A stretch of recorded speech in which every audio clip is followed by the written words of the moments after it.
Do you like teenage girls? When you say teenage, how old are we talking?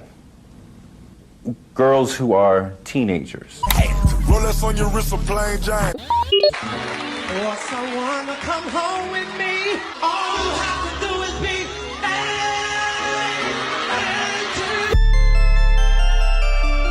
Quit playing. I didn't do this stuff. But just use your common sense. This is not me, y'all. I'm fighting for my life. Y'all killing me with this. This is not about music.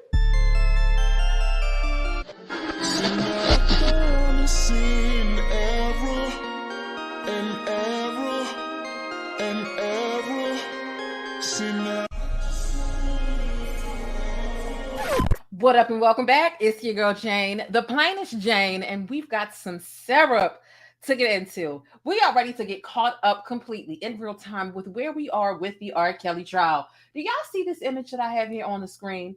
That's how I'm feeling today. This is how I'm feeling today. You see, this is the episode of Martin. This is the episode of Martin when somebody stole his CD player, his Walkman. Okay? Y'all remember them anti-skip CD players, but they would still skip sometimes? Somebody had stole his, and so he started interrogating everybody. Cole, Martin, Pam, Gina, Tommy. Everybody had to be shaken down because somebody had stole Martin's goddamn CD player. And the thing about this episode is you can see Martin's right hand. He's petting his dog. This is a Rottweiler, but it's a stuffed Rottweiler because they were supposed to have a real Rottweiler on set, but something happened, so they had to use the fake one, which made the episode even more funny. But as I sat here in my little, modern day turtleneck, I said, damn, I literally thought about this specific episode of Martin. I said, this reminds me of Martin. I'm feeling like Martin because Martin got his dog. I got my cat, Leo. Yeah, what's going on? You ready to get paid? Because you here at work faithfully like you're supposed to be. Let's go ahead and give you your little payment. Ooh, that collar do look a mess. I posted a picture you on a community tab of you trying not to get up. All right. So in case y'all try to steal anything from me, I got my watch animal here too, just like Martin. Leo, come on, get down. Get down. Thank you. Go somewhere. Thank you, buddy. Do y'all remember this episode of Martin? That episode of Martin, he wasn't playing with these people. They had it come to find out at the end of it, child. Of course, it was Bruh Man. Bruh Man steal all his stuff. But this is what I feel like I'm giving. I said, I got all my chains here. I like sterling silver and whatnot. I also like white gold, but I wear sterling silver on the regular because it's cheap, You go to the hood, ain't nobody trying to steal your little baby silver chain. Devo don't want this chain, child. It's, it's just a little chain. But I do got my expensive stuff. But see, I know how to act. I'm from Baltimore. You don't wear your expensive stuff all the time. You don't want to be a target. Baltimore, stand up. Okay? Come on in, y'all. Get ready. Hit the thumbs up button. Y'all are on the bus. It is like 1:50 in the morning, but y'all know I be riding late. I be coming to pick y'all up late. Y'all be chasing the bus in the morning, but that's okay. I got to do it when I feel the best, when I have enough rest, and when I'm ready, and when I have enough energy. Okay? I see you got the black shirt. I know I wasn't planning to look like, but after I put it on and I looked in the camera, I said, damn, I look like Martin on that episode. Cole, sit your $5 ass down before I make change. Okay? Shout out to Ben Zone, said early morning stickies. Thank you so much for being a part. Blanche is here. Thank you for coming through. Shout out to everybody in the live chat. I appreciate y'all. Bossy, thank you for being here. Bossy Unbothered says good morning, Stickies. Yes, good morning to everybody. We are about to get caught up. We got some documents and some stuff to get into as it pertains to the trial of R. Kelly. Day 16 was actually Friday, okay? So once I get this out the way, they have court on Monday, which is technically today. But late at night, I'll still consider this to be like Sunday night. So we'll be completely caught up. So when I get up tomorrow morning and I'm taking on my notes as the day progresses tomorrow, I'll be able to give y'all an update tomorrow without having to worry about pumping these out. And we'll be right up to speed, right on our mark. We won't have to catch up anymore. And so that's the reason why when I went live, I think Friday night, and I gave y'all days 14 and days 15. I really wanted to give y'all day 16 so that we could be caught up in real time. But look, I was up till 7 in the morning giving y'all days 14 and 15. And of course I got tired because I ended the last live at 7 a.m.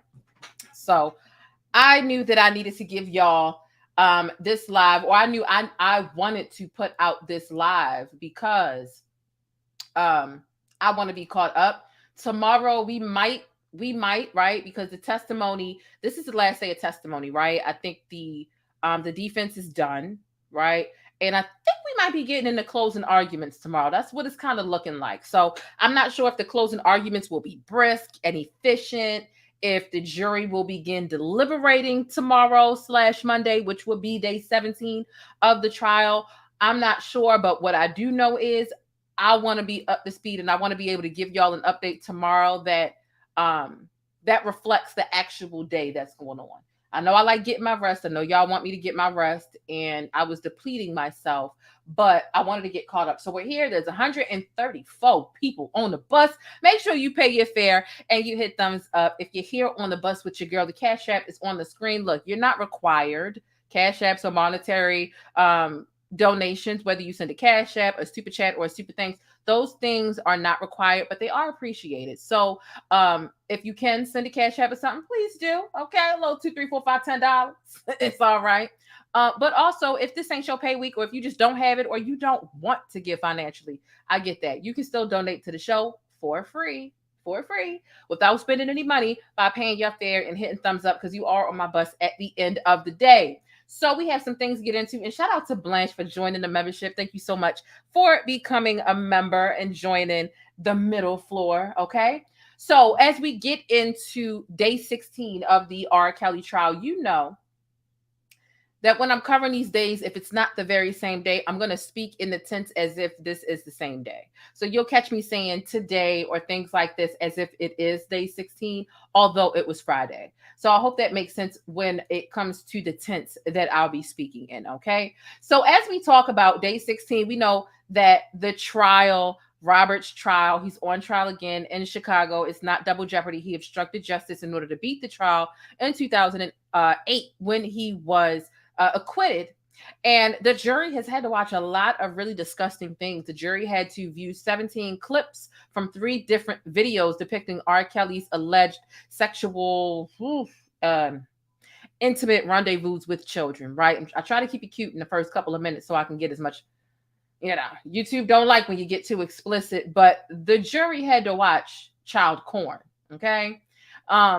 Namely when R. Kelly was with a 14-year-old Reshona Landfair in an intimate, illicit way. So day 16 today is the last day of testimony. So we're getting into some of the motions. We're getting into a new appeal that was filed. We're going to find out the fate of R. Kelly's $27,000 worth of commissary that was revoked from him. We're going to get into what's going on with that. What did the government decide to do? Because it's not like the government took it and applied it to restitution or some of the fines. They took it and they froze it while they decided what they wanted to do with it. So we have an answer on that. What I will say about day 16, okay, is it was a very theatrical day in the courtroom, okay? Today was very theatrical in the courtroom. McDavid has been on the stand for well over 10 hours at this point as we begin day 16. This is the 3rd day that McDavid will be on the stand. They got an opportunity to cross-examine him, obviously, today.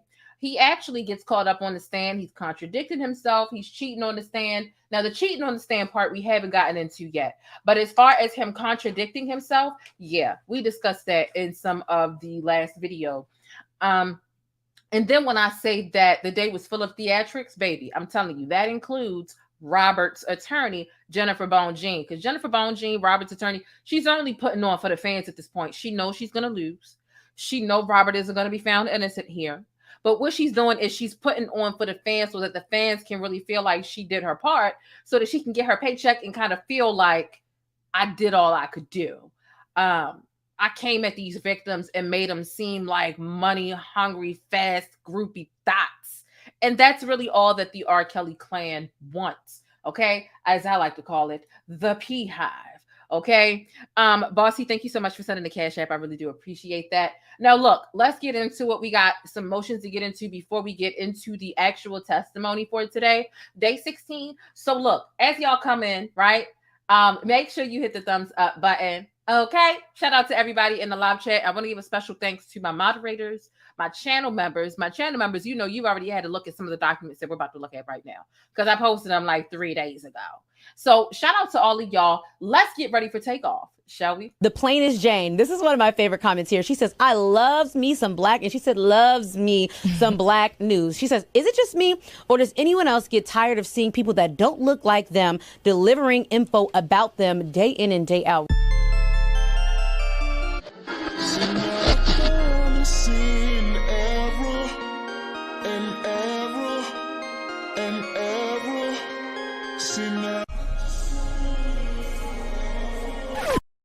And we're back. Let's get into it. First of all, shout out to JasmineMadeIt.com for this amazing merchandise. Okay. You can customize your own merchandise or buy some stuff that's already made over on JasmineMadeIt.com. And I suggest you all do so right away. Okay. Black-owned business. Let's keep it in the family.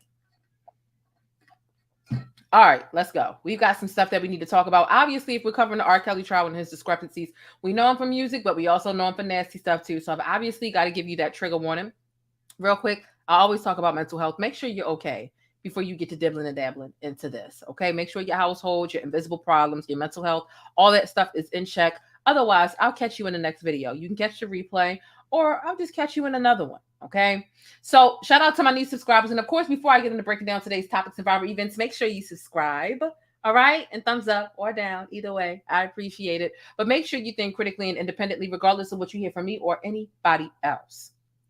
All right, now let's get started with some of these documents. Remember, I was telling you about, a lot of you remember, put a 1 in the chat if you remember when R. Kelly's $27,000 that was in his commissary account got seized. Let me know if you remember that. Okay, put a 1 in the chat. We're going to talk about the ruling on that and what transpired, like what's happened thus far. And I'm getting you a lot of y'all through work. Okay, I'm getting a lot of y'all through work.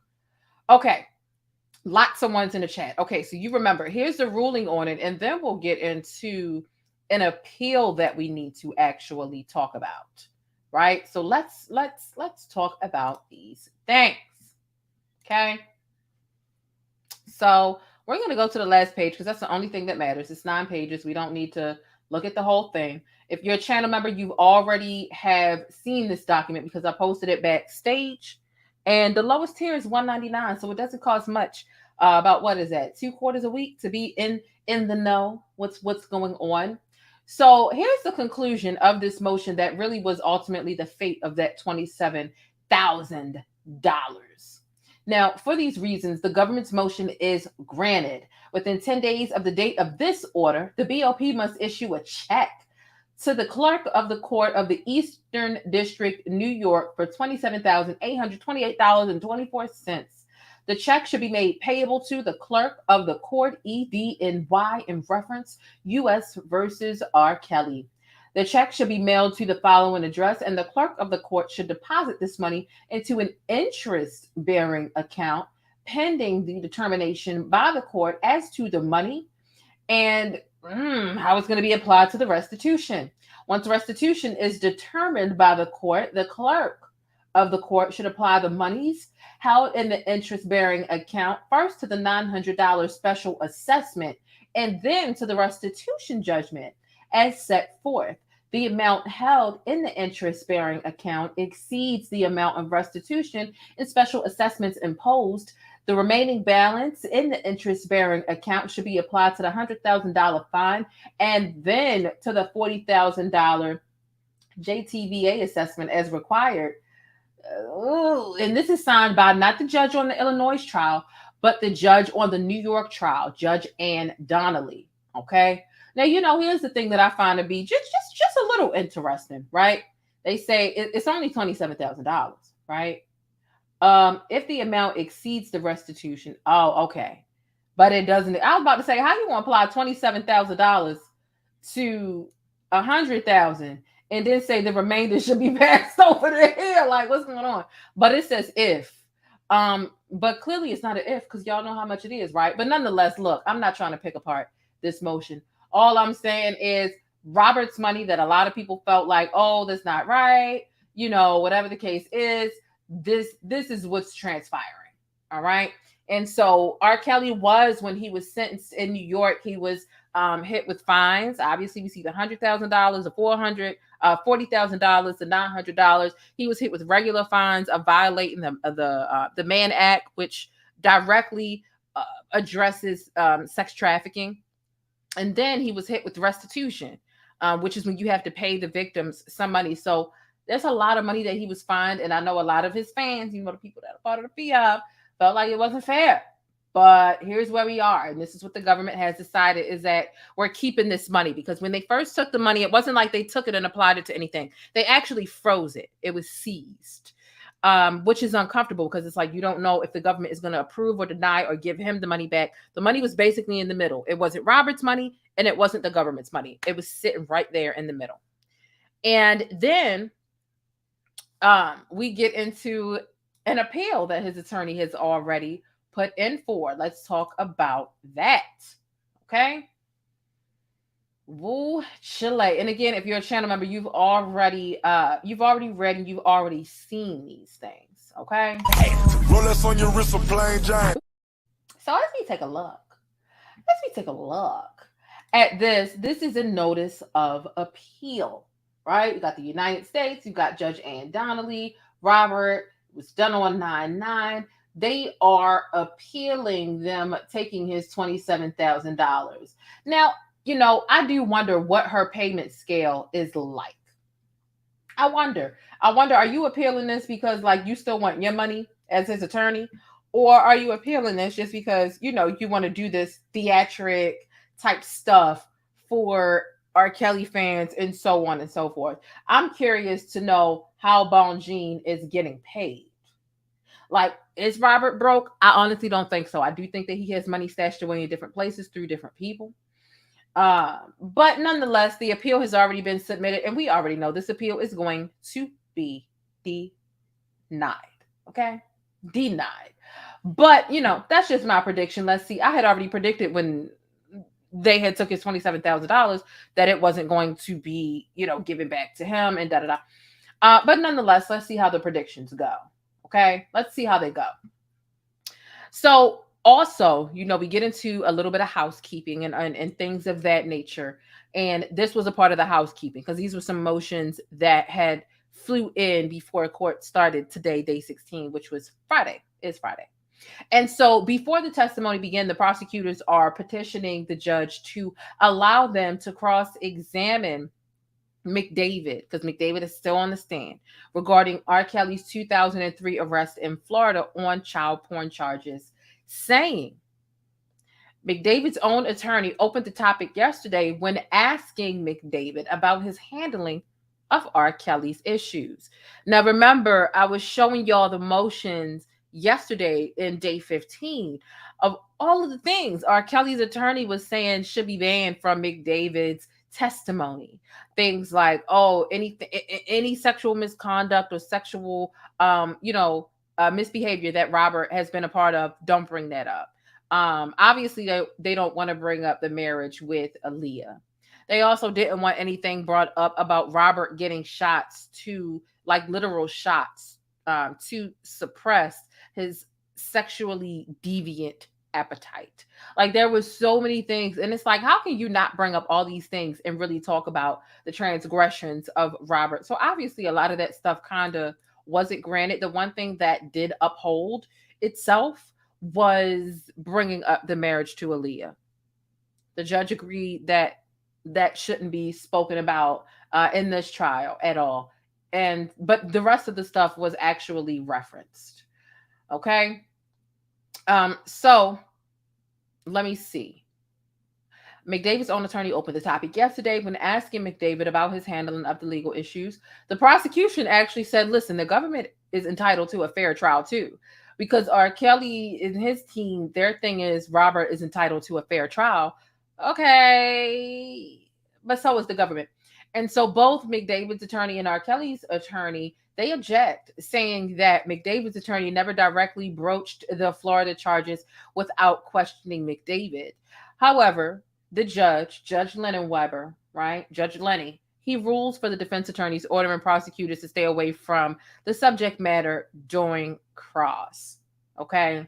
Although they couldn't bring up the Florida arrest, and honestly, that Florida arrest, it was there was something about that search that wasn't lawful. They didn't have a warrant or something of that nature. And so that's the reason why they feel like that. But the thing about it is, R. Kelly has messed up in so many different states and places and this, that. Okay, they can't bring up Florida, but they can bring up everything else. He's still going to be found guilty. That's the bottom line here. It was like an unlawful search and arrest of Robert in Florida. So they don't want that brought up. Okay, that's fine. They don't really have to bring up Florida in order to nail Robert. Okay. So that's that. Thank you so much for the $5 super chat off Glass One. Appreciate the $5. It says Baltimore Beauty Stand Up Home Team. Okay, Baltimore Stand Up. Thank you so much. Tierra Lachey sends a $4.99 super chat. It says finally caught alive. Thank you for all that you do. Thank you so much. I do appreciate your viewership and support.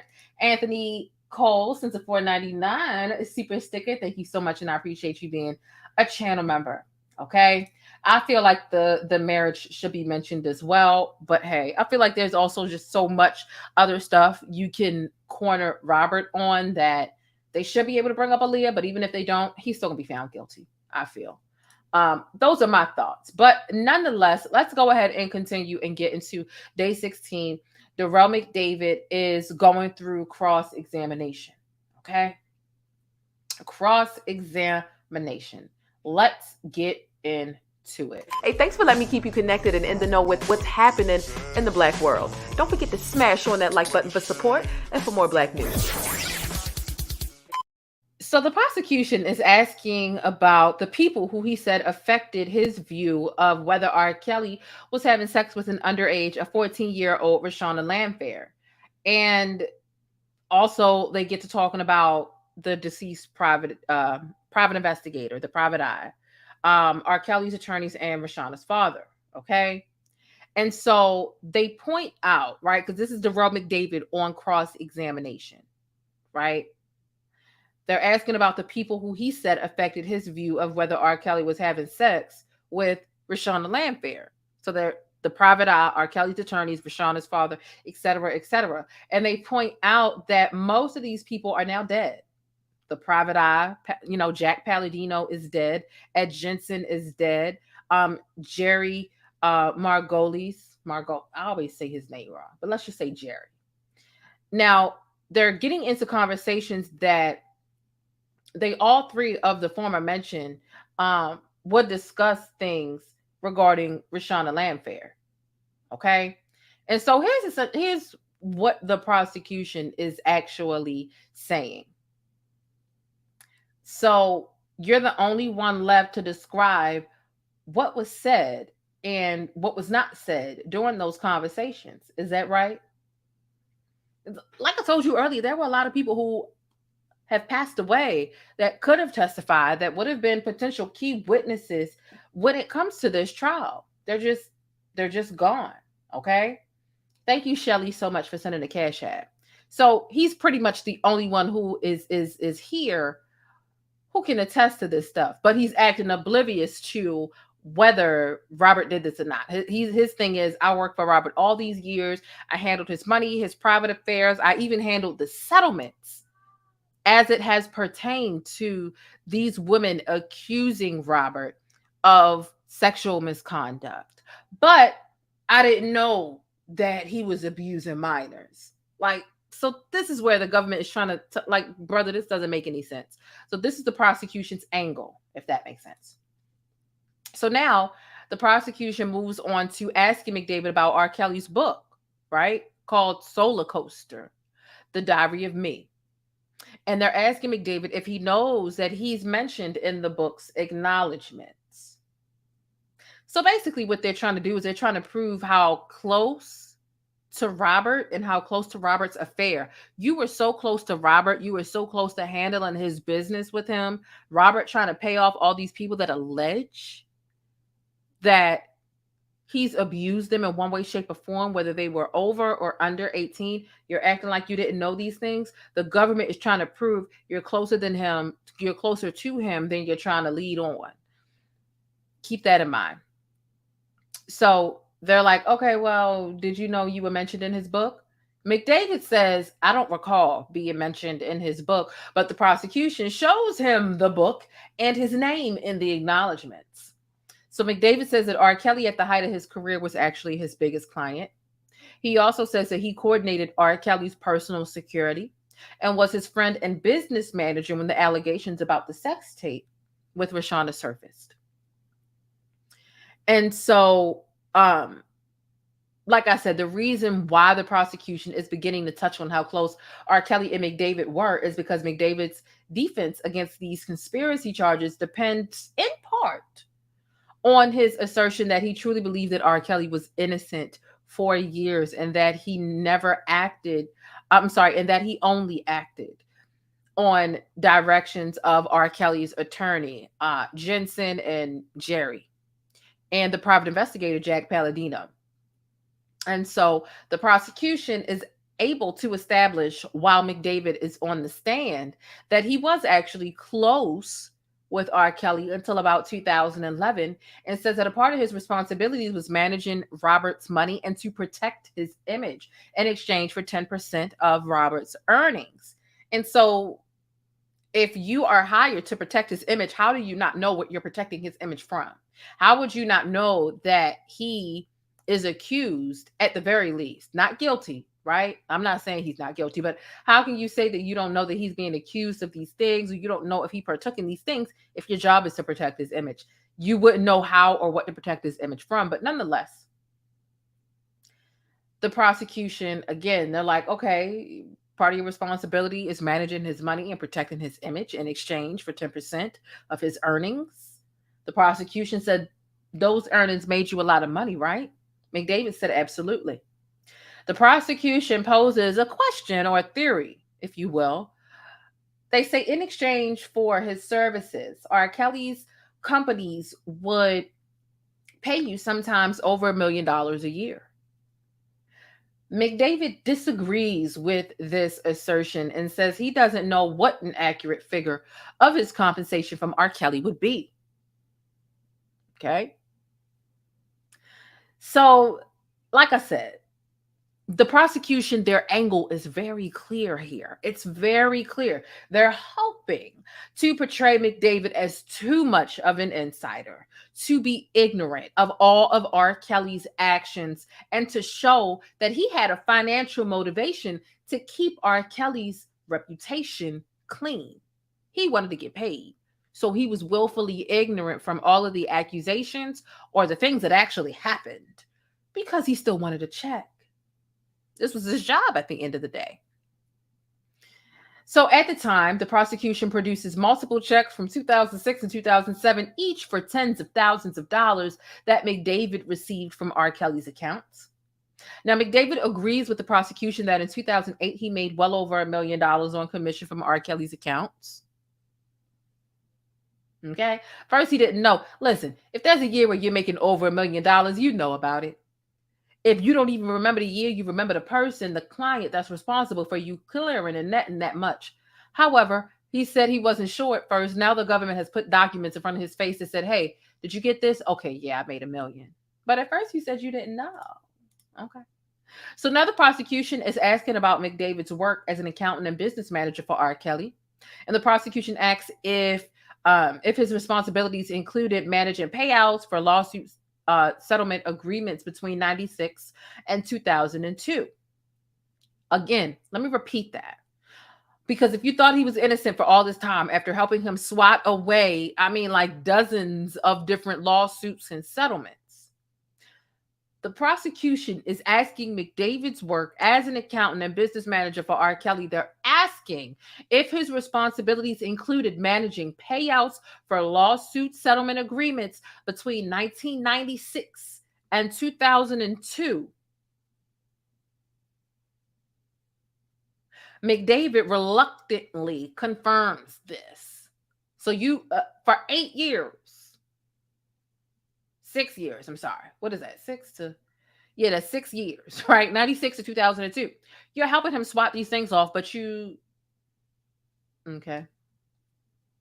Now, R. Kelly's attorney objects. She objects this line of questioning this exchange over the prosecution calling these civil lawsuits being about young girls.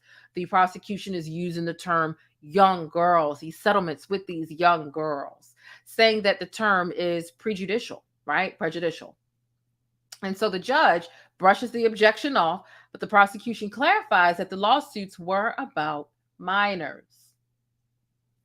The prosecution says those allegations would be deadly to R. Kelly's career, correct? McDavid says yes.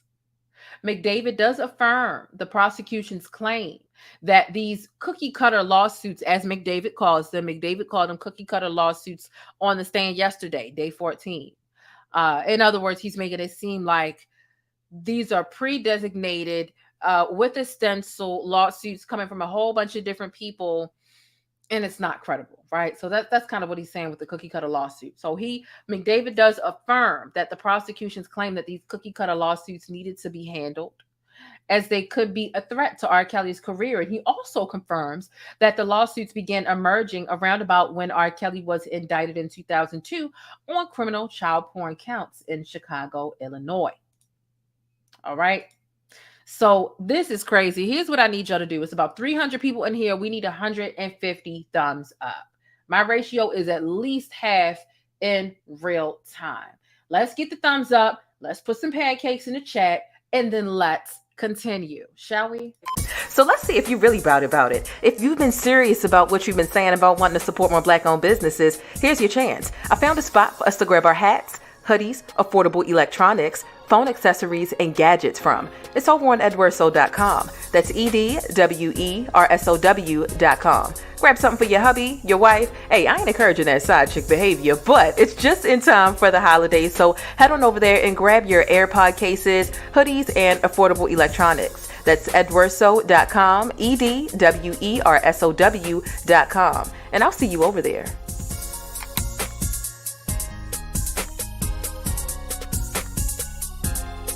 It's time to face it, boo. Your product needs more exposure. If you want to see your ad here on my channel, be sure to shoot an email over to yt.theplainestjane@gmail.com and let's chat. But if you're new in my neighborhood here on YouTube, hey, I'm the Plainest Jane, and I provide coverage and commentary on trending stories, viral events, and Black culture. I definitely appreciate you stopping through and hitting that subscribe button if you like more of my particular brand of syrup.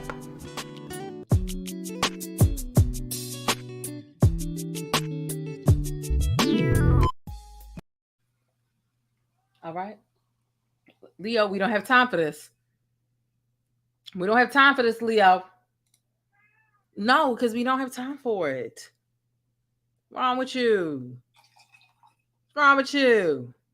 Get my damn self-supporter going on. Y'all, I'm an old lady at this point. I literally enjoy seltzer water. I never thought that day would come. Let's continue, though. Right. So McDavid is now affirming the prosecution's claim that the cookie cutter lawsuits needed to be handled as they would be a threat to Robert's career. And he affirms that the lawsuits began emerging around about the time when R. Kelly was indicted in 2002 on criminal child porn counts in Illinois.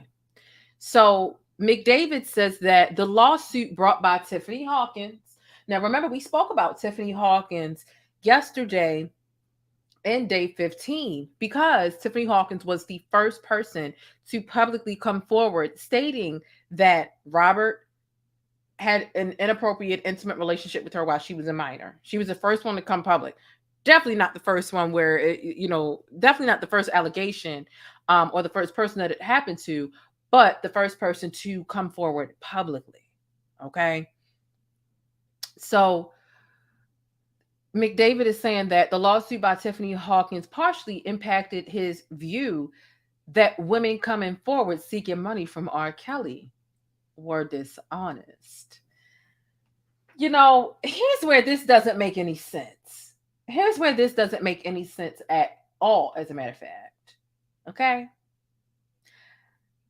But then McDavid has also right? He's also said that he didn't think that Reshona Landfair was abused because Reshona and her family didn't ask for any money, right? So listen to his train of thought as to, I work for Robert and I never believed this stuff. The reason why I didn't believe the one was because they asked for money. I thought they were money hungry. And so because they asked for money, I thought they were lying. Then it comes to somebody who didn't ask for money. I thought she was lying because she didn't ask for no money and she didn't go to the... Which one is it? How can you legitimately explain your line of thinking as to how you go through and believe and don't believe these certain people? It's not making sense. It's not making sense.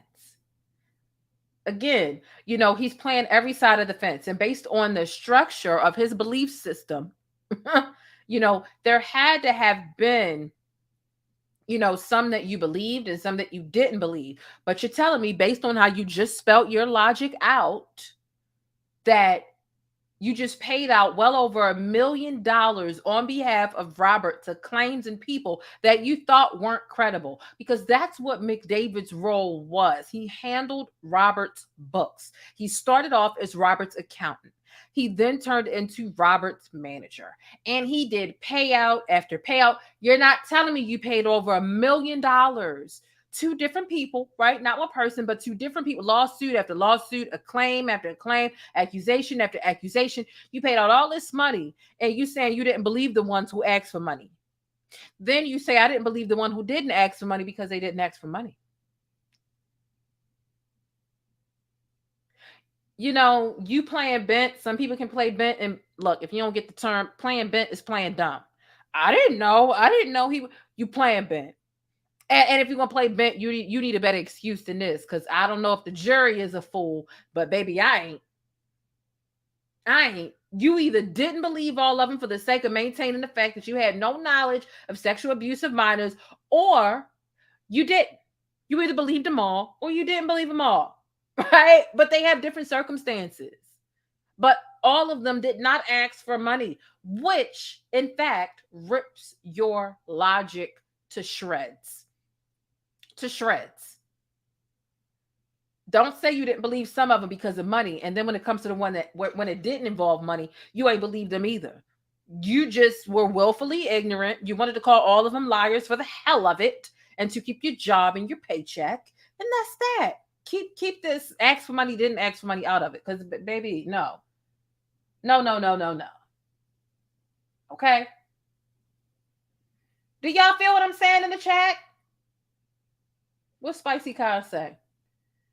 But what about the herpes allegations? He thinks these women would lie to the world about, baby, that's the thing right there. It's embarrassing. That's why it's like when it comes to people who are coming forward now with nothing to gain, no money, what do they have to gain from this? Outside of letting everybody know that they got an incurable. What do they have to gain from this? I really can't name anything. I really can't see anything. Okay? Let's continue, though. And like I said, make sure you hit thumbs up if you haven't already. Okay? The following video is broadcasting live, and thank you for being my studio audience. Thank you for hitting thumbs up and subscribing to my channel for more Black news, celebrity entertainment, and a splash of controversy. Somebody said if he never cross-contaminated with these girls, he'd still have his career. Hello? He would. Excuse you. Can you get down? Can you get down, please?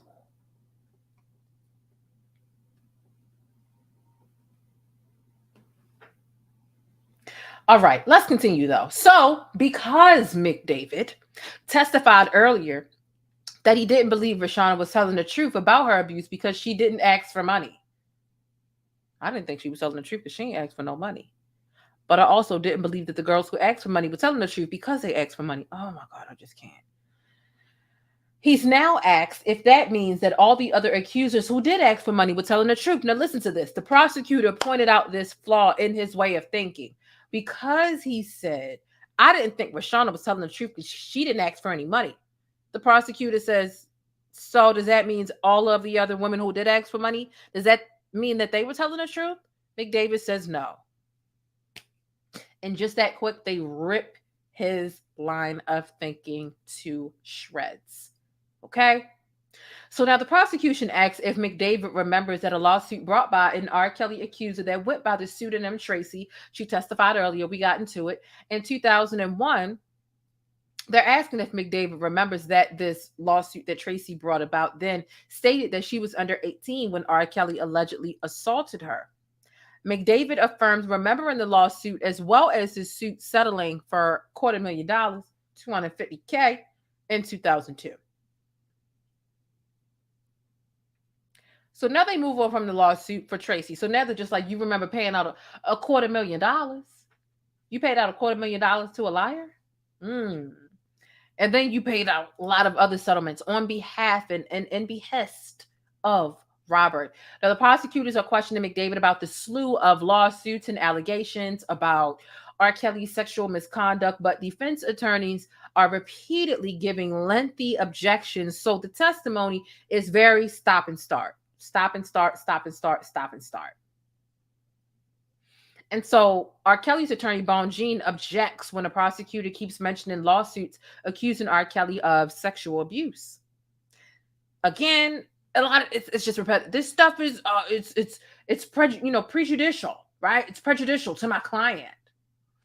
And so the prosecutor begins to talk over her for a moment. The judge tells them both, listen, stop. You're going to drive the court reporter crazy. Because, the court reporters, they're transcribing the trial. You've got summaries and reporters who are there to give you as much as they can grab, but reporters who are there, they're not typing up every single word that's said in the court. They're giving you a synopsis. This is a difference from the person who was in the court who was actually typing up every word to make sure that we have accurate transcripts. Now, let me just say this. Bonjean keeps objecting. Object! This is prejudicial to my client. Girl, the theatrics. She was dramatic as hell in this courtroom today. She was very bothered at McDavid's at his testimony because he's honestly, McDavid is trying to exonerate himself. He's not trying to incriminate Robert, but he's going to put some of the blame back there and saying, I didn't know. I was oblivious. And Bonjean has an issue with that. However, at the same time, McDavid was actually kind of kissing up to Robert to an extent in one way or another. But when we talk about transcripts, the judge actually having to tell them, stop, y'all. Y'all are going to drive the court reporter crazy as they transcribe the trial. When we talk about transcripts, again, I'm always giving y'all a condensed synopsis of what happened in the courtroom. Okay, like that's what I do. They're in the courtroom for a little over 8 hours every day. I'll be damned if I go through every word. Like you know what I mean? Like I'm just not. However, there is someone who does. His name is Atmos Love Zone. Check him out. He's the very first link. You'll see it in blue down below in the description box. It'll say Atmos Love Zone. Check out his channel. He does read if you're curious about every word as opposed to the summaries, right? Which can be more potent to an extent. Check out his channel, subscribe, let him know that your girl Jane sent you. Drop some pancakes because it's an amazing reenactment. I do listen. I was in there last night listening because the reenactment, they have different people playing and acting out the different roles, and they really get into it. If someone was sounding nasty, mean, or whatever, that's what they're giving. If someone was sounding meek and docile and crying, that's what they're giving. It's literal acting, okay? The reenactments are actually very entertaining. So check him out, okay? I had to plug Atmos in here. Shout out to this $9.99 super chat. It says the whole R. Kelly and company, throw the whole R. Kelly and company away. They're trash. I know that's right. Art to choke hearts. Okay, I like that screen name. Thank you so much for the super chat. I appreciate you. Okay, so yes, Shay, we get all the way to the bottom with the transcripts. So let's continue. R. Kelly's attorney acts like she doesn't want any of the lawsuits that were settled brought up in court, but I'm sorry, that is relevant to R. Kelly's pattern and behavior of this, but it's also relevant to McDavid's involvement in Robert's world. McDavid cannot play blind to all of R. Kelly's accusations and act like he never saw the truth because he was so directly involved in trying to suppress the truth. That's the whole point here. And so McDavid is shown a copy of a woman by the name of Nia, her lawsuit, which names McDavid as a defendant. And McDavid said he doesn't remember being named in the lawsuit, and the paperwork that prosecutors show him does not refresh his memory. So the prosecutors actually showed him paperwork like, oh, you don't remember being named as a defendant in this lawsuit? Here's the paperwork. McDavid said, I see the document in front of me, but I don't remember it. The prosecutors say, the truth is, your efforts with these lawsuits, they were just limited to containing and suppressing what Tiffany and Tracy and Nia had to say about their sexual abuse, right? To pay them off, to just give them money, and to just make them go away, right? McDavid denies it. He denies it. However, while McDavid was on the stand the 2 days prior to this, he definitely admitted that he was helping R. Kelly with settlements to make them go away. He literally said it was a nuisance. We were just trying to make them go away, and so we paid him off. And so if the jury is taking good notes, they hear McDavid yesterday say, we was just paying him out this money to get him to go away because it was a nuisance. But today he's asked the question about if he was just paying him to go away, and he denies it. McDavid has been caught up on this stand time and time again. Okay? So now the prosecution brings up McDavid's testimony yesterday before the trial that he didn't know many of the girls' stories brought by R. Kelly's accusers over the course of the trial. And so now the prosecution juxtaposes the testimony, right, to McDavid's earlier statements that he considered the lawsuits to be cookie cutter lawsuits brought by R. Kelly's alleged underage victims who he deemed to be dishonest. Again, it was when he was talking about the cookie cutter lawsuits, he said he felt like they were lying. He was just paying them to go away because his job was to protect Robert's image. Y'all following me? So the prosecution says, you believe that the victims were lying? McDavid says, ma'am, I believe what I testified to yesterday. And not you not being able to say what it is. See, because they've already caught you up in a couple lies. And now you're trying to backtrack and say, I believe what I said yesterday, but you already messed up. You've already denied that you was just paying them to go away, and yesterday that's what you said. So the prosecutor insinuated that McDavid worked to contain early allegations against R. Kelly because he wanted to protect his boss and protect his pocket. McDavid says, no, ma'am, it wasn't about my pocket. But I want to know what y'all think. Do you think that he turned a blind eye to Robert's illicit behavior because he was trying to keep a paycheck, because he was trying to keep his job, which is essentially protecting his pocket? So he allowed young women and victims to be abused because of this. I want to know, do you think he was trying to protect his pocket, or do you think he was really dumb? Now, it's clear what I think, right? But I want to know what you think. Put Leo, I know you're not about to do that in front of me.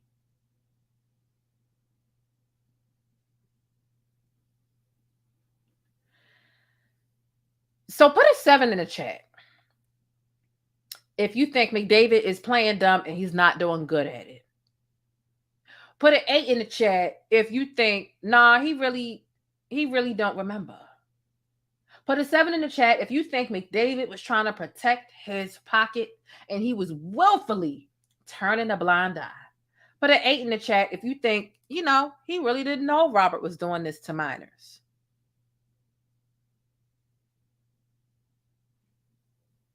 I am going to let the P-Hive call in at the end of the show, okay? If there's anybody that supports Robert that wants to call in, I'm going to drop the link for you later. Matter of fact, I'm going to drop the link right now. So you can you can get a little lined up. if you support him. And mind you, I'm only dropping this link, Lord. I'm only dropping this link for people who support Robert. All right? That's who the link is for. And if you've already hit thumbs up on the video, thank you. And if you haven't hit thumbs up on the video yet, what the fuck is you waiting for? Let's continue. Let's continue. So, McDavid continues, and he actually affirms that he hired who he considered to be some of the best lawyers in the country, but he denies that he did it to beat the case or to protect his boss. But his job was to protect his boss's image. They ate him up on his stand. McDavid misspeaks that Ed Jensen handled some of the early lawsuits before correcting himself that R. Kelly's primary civil attorney was actually Jerry Margolis. Okay? Now, after allegations of R. Kelly's abuse of Reshona and any other minors surfaced, McDavid was asked if he made any independent efforts to look into these claims himself. He said, yeah, I looked into it. And then he acknowledges that the only people he spoke to in his investigation were R. Kelly and his attorneys. So they're asking you, okay, you've heard about Robert abusing minors. Did you investigate for yourself to see if it was true or not? Yeah, I investigated. I asked Robert and his attorneys. You're talking about people who are going to lie. Of course, the person being accused of this is going to lie and say it's not true. And of course, why would his attorneys tell you, you know what? We're going to go to court and say he's not guilty, but he get. Does that make any sense? Does that make any sense? You know, because I hate redundancy and stupidity.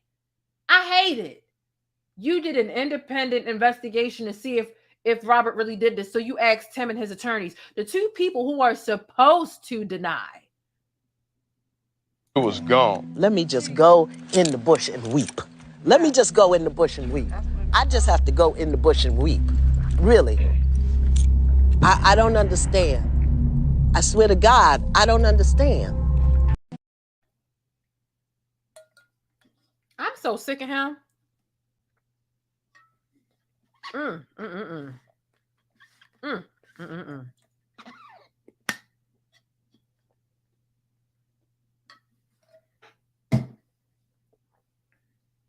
Child. It make me want to bust Martin back out. Where's Martin? Martin wasn't playing no games with these people. So sick of it. Where he at? All right. Got to get the dog on him. So, at this point, the judge calls for a 15-minute break, literally. And I get it, because the judge tired of listening to this shit, too. The judge is sick of it.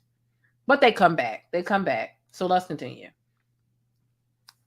So, now you've got R. Kelly's attorney, Jennifer Bongine, urging Judge Lenny to explain to the jury what hearsay is.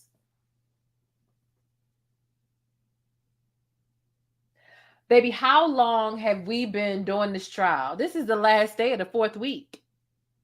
And you've got the judge explaining what hearsay is. Sweetie, it's not going to work. The jury's mind is already made up, I guarantee you. If at the very least their mind is already made up about Robert. Nonetheless, Judge, can you explain what hearsay means? Okay, here go the judge. The judge tells the jury that they cannot consider hearsay because apparently there was an out-of-court statement that's being offered in court to prove the truth of the matter that's being discussed. So the judge obliges her and explains hearsay because she thinks it's going to help. It's not. If it helps anybody, it's not going to help Robert. It could help Milton. It could help McDavid. But it's definitely not going to help Robert. Moving on to Barry Hankerson. Whew. Moving on to Barry Hankerson. Now, McDavid actually testified that Barry Hankerson, and a lot of us know who Barry Hankerson is, right? That's Aaliyah's uncle. So McDavid testified that Barry Hankerson eventually grew to hate Robert. They asked McDavid if he's aware that Barry Hankerson had his lawyer send a letter to R. Kelly's lawyer, then lawyer, in 2000. That was Jerry. McDavid says he doesn't recall. So the prosecution produces 2 letters from Barry Hankerson to R. Kelly's then lawyer, one from 2000 and one from 2001. Again, 2 different letters from 2 different years. And apparently, according to McDavid, they still didn't jog his memory. And because he says, I don't recall, they don't jog his memory, nothing is presented about what the letters actually said. But here's the thing. Let's talk about what was in these letters. Let's talk about, because it has something to do with Aaliyah's uncle and why he quit. Why he quit. So he can act like Barry Hankerson, Aaliyah's uncle, can act like he doesn't know, he didn't know what was going on at the time. Robert and Aaliyah were unfortunately getting it on, being married, etc. But this letter actually says a lot, okay? It says a lot, and we're going to get into it. We're going to get into it, okay? Thank you for hitting thumbs up on this video. Let's get into these letters because, baby, let's get. Hey, thanks for letting me keep you connected and in the know with what's happening in the Black world. Don't forget to smash on that like button for support and for more Black news. I don't believe for a second that Barry Hankerson didn't know what was going on. That's what he wants to say. That's his story. He's sticking to it. But guess what? I don't believe it. You introduced Aaliyah to Robert when she was 12. They ended up married by the time she was 15. You can go back and you can watch specific interviews and see that there was something going on between that grown man and that little girl. You can see chemistry between 2 people who are in a little something, something. And it was very obvious. The matching outfits, the flirtatiousness, and all this other stuff. Barry knew what was going on. And here's what I want to get into to really show you these things. Right? This is actually some stuff from reporter Him DeRogatis. Okay? Him DeRogatis is that reporter who actually got out of having to testify based off of the fact that he wants to be able to remain reporter's privilege. And reporter's privilege is you being able to keep your sources anonymous or secret, that you won't be able to show up to court and be forced to reveal who your sources are. If everybody was able to drag you to court and fork out, right, your sources, you would never have sources. You would never be able to, accurately do your news gathering that can lead to stuff like this. So, believe it or not, reporters do actually have rights. They do. And that is what worked in his case when it came to him, because he was subpoenaed by McDavid's attorneys, but the judge went ahead and granted his motion to back out of it at the last minute. Not to mention, Jim is like, look, I've been researching this stuff for the last 2 decades. Everything that I possibly ever found out, I wrote about. I published it in books. I published it in articles. You really don't need me to testify. But McDavid's attorney wanted Him DeRogatis to testify because they wanted him to confirm that the tape that he anonymously received, which blew up the case in 2002, he anonymously received that tape of Aaliyah having sex with a 14-year-old. I'm sorry, not of Aaliyah. Scratch that. Him DeRogatis received that tape of R. Kelly having sex with a 14-year-old Reshona Landfair anonymously. That's what blew it up. And of course, he handed it over to the authorities, and boom, that's part of the reason why we're here today, is because Jim received that tape. And so, nonetheless, they were trying to subpoena him into court. It basically didn't work based off of the motion that Jim put in. And so here we are. But here is part of what Jim has as to the information, because Jim has interviewed a lot of people, from victims and accusers and witnesses and Barry and so on and so forth. Jim actually has some information as to what Barry thought, what Barry said, and why Barry decided to quit working for R. Kelly around about 2000, although he was fired in 1999.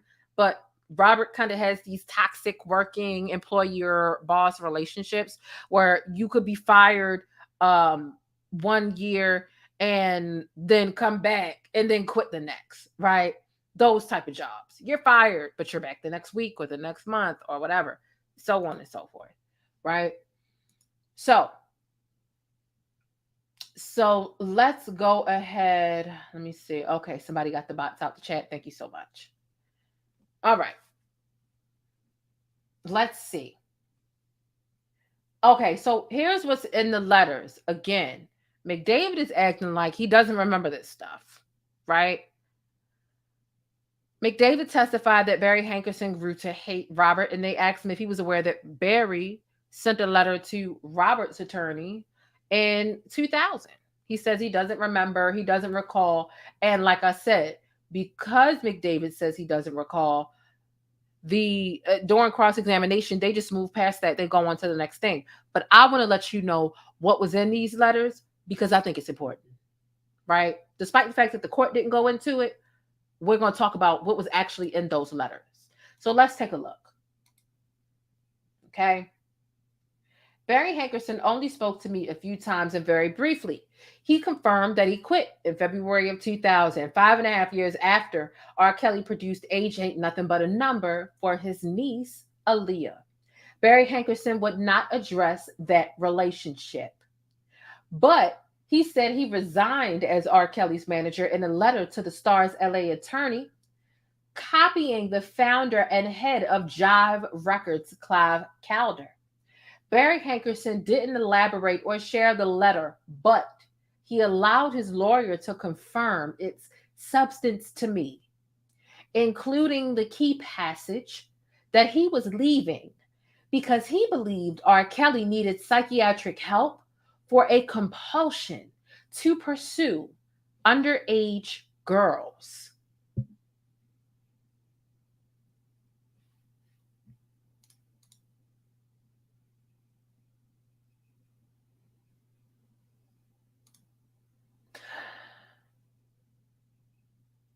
He believed R. Kelly needed psychiatric help for a compulsion to pursue underage girls.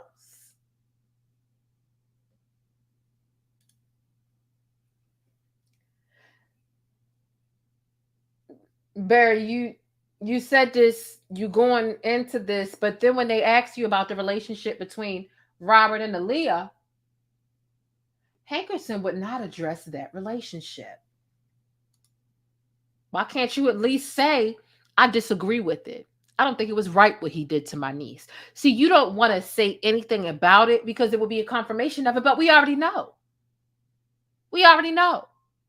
You can't even say you don't like or you don't appreciate what Robert did to your niece because it will be a confirmation of said relationship, which you want to act like didn't happen. You want to act like Robert was attracted to all these other young girls that weren't Aaliyah, and Aaliyah was definitely one of them.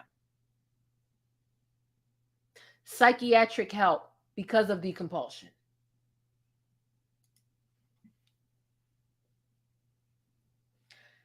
A lot of y'all are asking to go to the bush. We clearly need to go. It was gone. Let me just go in the bush and weep. Let me just go in the bush and weep. I just have to go in the bush and weep. Really. I don't understand. I swear to God, I don't understand.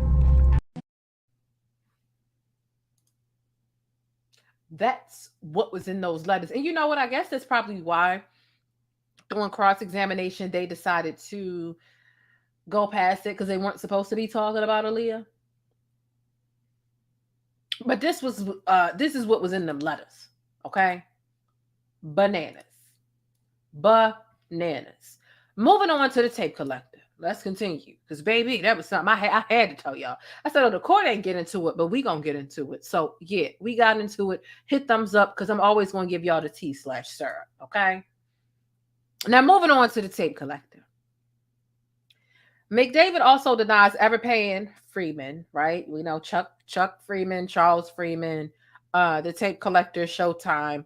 McDavid denies ever paying him, saying that the dead investigator, the private eye, Jack Palladino, he paid him instead, he says. Now, when prosecution asked if he authorized the money Palladino gave to the tape collector, Chuck Freeman, Showtime, McDavid states that he already answered the question. Like, you paying the money or authorizing the payment, those are actually two separate things. But the fact that McDavid is kind of clamping up here, okay, you did not paying him, but did you authorize the payment? I already answered that question. Okay, you authorize some payments then, because why can't you just say no? But the prosecution keeps pushing on who authorized the money that Palladino allegedly paid the tape collector, Freeman Showtime, the tape collector. So McDavid eventually admits that he authorized the funds. I thought a second ago you said you already answered the question. Clearly you hadn't, because you authorized funds, but you said you didn't pay him. So you didn't, baby. They ate Big David up on this stand. He finally admits he authorized the funds, but that the money was ultimately Robert's money. It was R. Kelly's money, not his. Duh.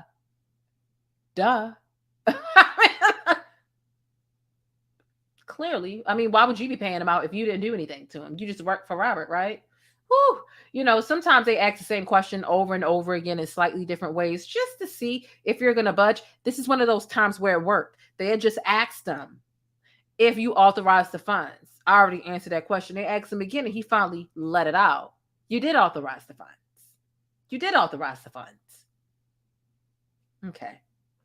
So now McDavid denies that he attended a Kansas City meeting with the private investigator, the private eye, who is now deceased Jack Palladino, and Charles Freeman, the tape collector Showtime, who McDavid says was actually trying to extort Robert. So now getting into Jack Palladino, the dead private investigator's contract with Freeman to return R. Kelly's performance tape, McDavid is asked if he ever went to the police when R. Kelly's property was stolen. He says absolutely not, right? The reason why they're referring to it as the performance tape is because if you remember, if you're keeping up, can you keep up?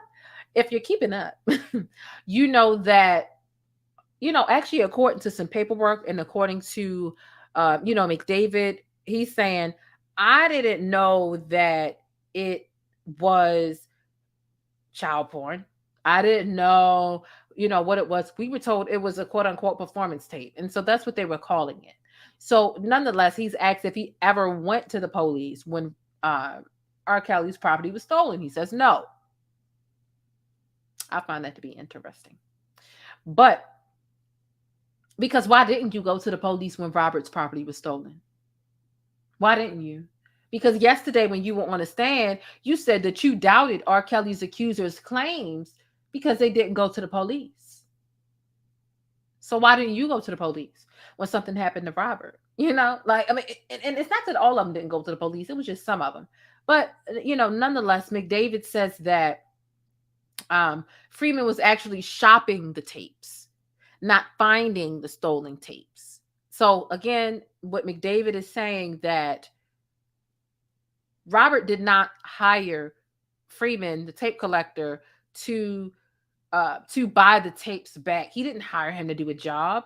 R. Kelly didn't call him to offer him a job to get the tapes back. This man called R. Kelly to try to extort money because he already had the tapes in his hand and he was playing games in that way. And so the prosecution ends up saying, so instead of calling the police, Jack Palladino hired Charles Freeman to do a job. McDavid disagrees with a hard no, clarifying that it wasn't a job. It was flat out extortion. Okay, Jan. Sure, Jan. Whatever you say. Whatever you say. I mean, don't get me wrong. I do think that Showtime Freeman, the tape collector, I do think that he was extorting him, but I don't believe that McDavid is innocent and really understanding what was really happening, what was really transpiring there. I don't believe that. I don't. And so the prosecution begins to bring up a really good point. McDavid never called the police when he thought R. Kelly was being stolen from or extorted. And if there was nothing illegal in those tapes when Robert was being extorted, right? Because the excuse that they're using is, Well, the tape was just with Robert and his wife and another person that was over 18. There's nothing illegal there. That's called revenge porn. And that's actually not a new term. But why didn't you go to the police? You didn't go to the police because it was child porn. It wasn't revenge porn. It was child porn. So why didn't you go to the police? So here's what the prosecution says. The prosecution says, you didn't call the police on Charles Freeman, the tape collector, Showtime. You didn't call the police on Charles Freeman for his extortion attempt. You didn't want the police to see that tape, the tape that contained child pornography, right? McDavid says, no, ma'am. Like I said, he's claimed that he didn't see any of the video that R. Kelly's team had recovered. And so McDavid denies ever discussing the audio of the alleged sex tape that Palladino recovered from Freeman with either Palladino or Robert's attorney at the time, who was Jerry. Okay. So the prosecutor then asked McDavid about whether he was at a 2001 meeting when Kelly allegedly told Reshona's parents that he had sex with their minor daughter. This part I think is kind of crucial because it's interesting that McDavid is removing himself from any incriminating incident when his job title really kind of requires for him to be present for these things. And so you had Reshona and her mom testifying about this meeting when Robert approached her parents and confessed that he had been intimate with her. This was right before they sent Reshona and her family out somewhere to get away from the media, to not cooperate with law enforcement in the courts. McDavid is pretending like he wasn't there. And this is where we are in the testimony. So again, the prosecutor is asking him about whether he was at the meeting in 2001 when R. Kelly allegedly confessed to Reshona's parents that he did have sex with the daughter. So the prosecution says, you were at that meeting? McDavid says, no, ma'am. I was outside sitting in the car. They say, you were in the room? He says, absolutely not. Now, here's the thing. How was it that you were always so close by, so nearby, and you didn't know what was going on? It will be impossible for you to efficiently protect your client from all that you were swatting away from him unless you knew exactly how to do so. It would be impossible. But the prosecutor notes that Reshona and her mother testified that he was indeed present at said meeting. The prosecutor makes that, no, as I was telling you, like, I remember that, right? So the prosecutor's like, the mother and the daughter testified that you were there, right? So McDavid says Reshona's mother was confused. Oh, she was just confused about the meeting. I wasn't really there. She was confused. She didn't remember the handful of people who were in that room when she got some of the worst news of her life, right? That she might have already been hip to, as she's about to go on a trip. Like, this has rocked her world. But she was confused. Was Reshona confused too? Baby, I just... Y'all need to stop. Y'all need to grow up. Grow up. Tired of telling y'all to grow up. Y'all need to stop it. I'm tired of it, y'all. You ain't finna work me out. So the prostitute, Lord, not the prostitute. That sounds like a toot, right? Prostitute. No, the prosecutor. The prosecutor. The prosecutor says, are you saying that she got confused about the meeting where she first found out that R. Kelly was sexually abusing her daughter? R. Kelly's attorney, objection! It's the theatrics for me. Because honestly, how can you say that somebody's parent is confused about the handful of people in that room? Like I said, the prosecutor said, are you saying she got confused about the meeting when she first found out that R. Kelly was sexually abusing her daughter? Objection! Girl.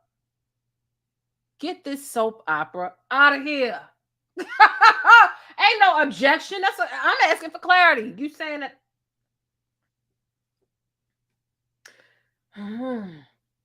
Child, moving past the objection, because that's what happened. Moving past the objection. McDavid says that he arranged the meeting, but he wasn't present in the room. He was under the impression that the meeting was to discuss the allegations, not confess, because Robert had been denying the allegations left and right. Girl. It said and scene. Objection! Ma'am, stop it.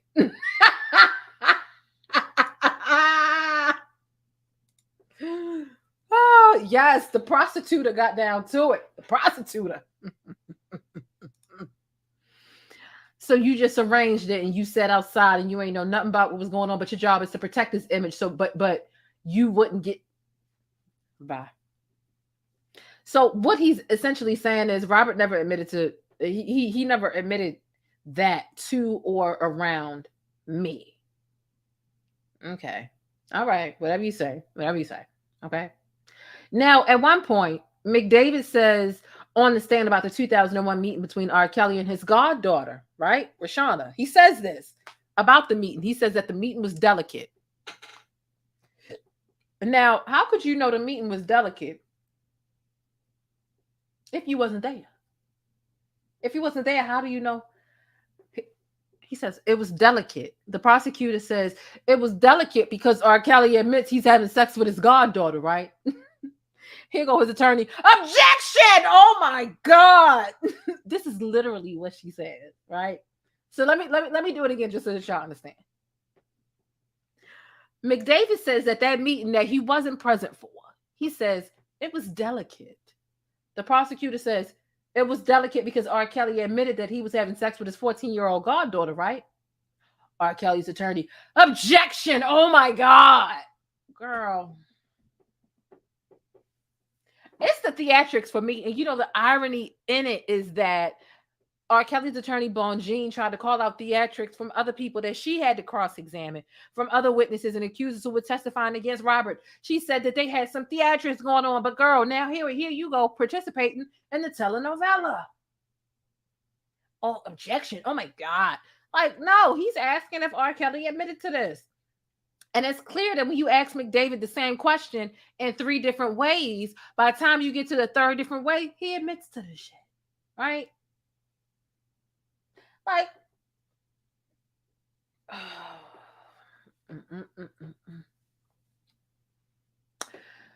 So the judge does sustain this objection before anybody can even make one. Because typically when you give an objection, you state the reason why. Leading, there's so many different reasons as to why an objection can be made. And you typically have to state the reason why before the judge can say sustained or overruled, etc. But honestly, before Bonjean or anybody can even make a reason, the judge sustains it, right? The judge feels like, okay, this might be a little out of pocket. Nonetheless, the seed is already planted, okay? And the people already know.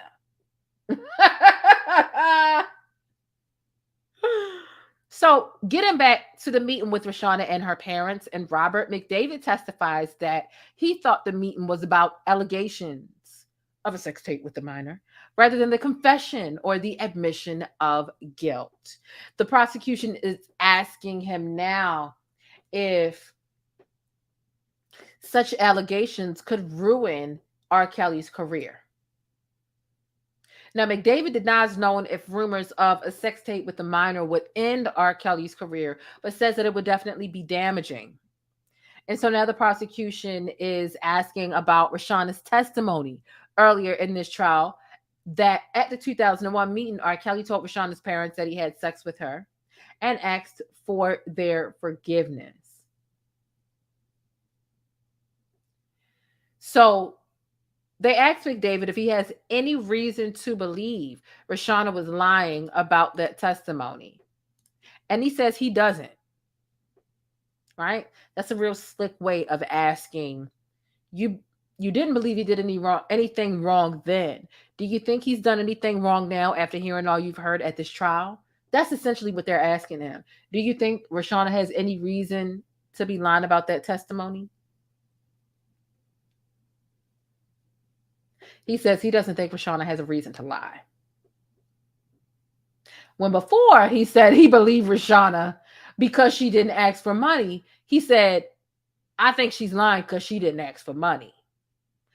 Now he's saying he doesn't think that she has a reason to lie. You got to keep up with the different things that he said.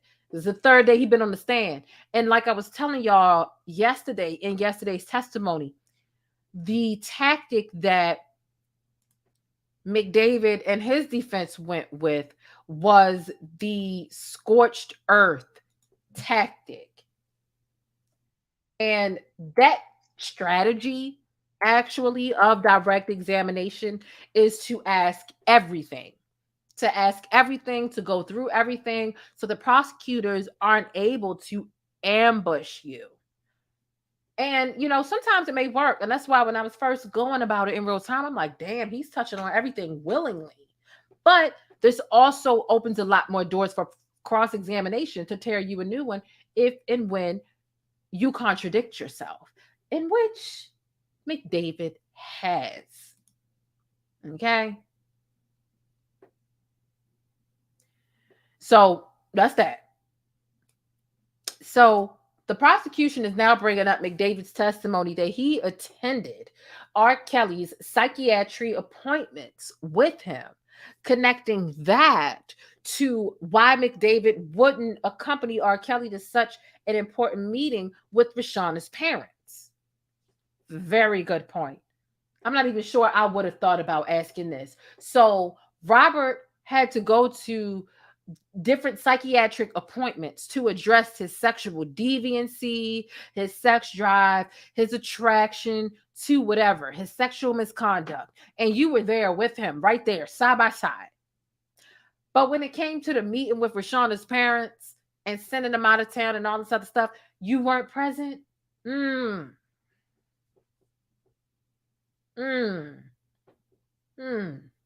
A medical appointment versus a casual appointment with somebody who you claim you thought everybody was lying at that time. Why wouldn't you be present? Matter of fact, if you really thought Reshona was lying like you said you would, why wouldn't you be in that meeting so that you could clock the parents' testimony and everything else and make sure you really had your client's best interest? That way, even if you were a fly on the wall and you were silent, but you were there.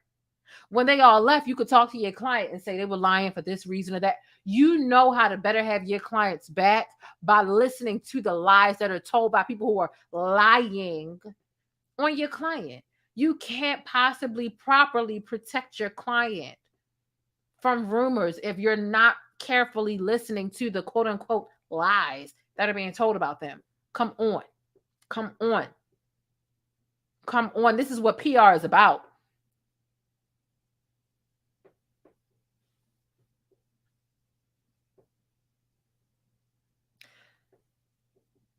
Nonetheless, we're at the point where, again, they're tying the link between McDavid attending the psychiatry appointments and connecting that to why he wouldn't accompany Robert in the meeting with Reshona and her parents where Robert admitted this stuff.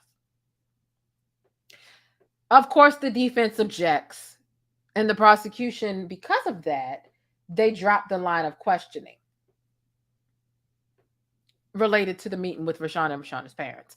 So instead, the prosecution jumps to Reshona's meeting with the criminal, right? Attorney Ed Jensen. Now, McDavid says that Reshona's parents didn't accompany her to the meeting with the criminal attorney, Ed Jensen, who is now deceased, by the way, and that Reshona left Ed Jensen's office together with R. Kelly. So moving on again to documents that Jack Palladino sent to R. Kelly's civil attorney, Jerry, regarding R. Kelly's former tour manager, Demetrius Smith. Lord have mercy. McDavid says he doesn't recall testifying that that the involvement of Demetrius Smith and another civil lawsuit informed his state of mind regarding the Reshona sex tape allegations against R. Kelly. So let's go through that again. We're moving on to documents that Jack Palladino, R. Kelly's deceased former celebrity private investigator, right? Documents that he sent to R. Kelly's civil attorney regarding R. Kelly's former tour manager, Demetrius Smith. McDavid says he doesn't recall testifying that the involvement of Demetrius Smith in another civil lawsuit actually informed his state of mind regarding the sex tape with a 14-year-old Reshona and Robert. Now, McDavid also denies ever going to the Cook County State's Attorney's Office to try and view a copy of the alleged Reshona sex tape that the Chicago Sun-Times provided to the Chicago Police Department in 2002. Remember, we were talking about Jim DeRogatis and how and when he received that damn child porn tape with R. Kelly. Okay. Jumping ahead to 2007, and like I said, if you haven't already hit thumbs up on the video, make sure you hit thumbs up. I know it is so many names in this case, and that's why sometimes when I'm giving these names, I try to let you know who they are. So when I say Jack Palladino, I'm like, this is the deceased private investigator. You know, when I'm saying Ed Jensen, I'm like, this is the deceased attorney that helped R. Kelly get off in 2008. But before he died, he said R. Kelly's guilty as hell. There are a lot of names involved in this case. If you aren't following it closely, you might get lost. But I do my best. Like even when I talk about Charles Freeman, I say Charles Freeman, aka the tape collector, aka Showtime, to try to help you follow and understand what their role was in this entire situation, to try to give you the best context. So yes. I try my best, even though it can get pretty long-winded to explain who each person is every time I bring them up. I do my best because I understand these are a lot of names. Okay. We gonna get to a Crystal Edwards. We're gonna be there. So we jump ahead to 2007. Okay. And the involvement of Keith Morrell and Lisa Van Allen. Lisa Van Allen is one of R. Kelly's many ex-girlfriends who had sex with Robert, right? And she says that she got tricked.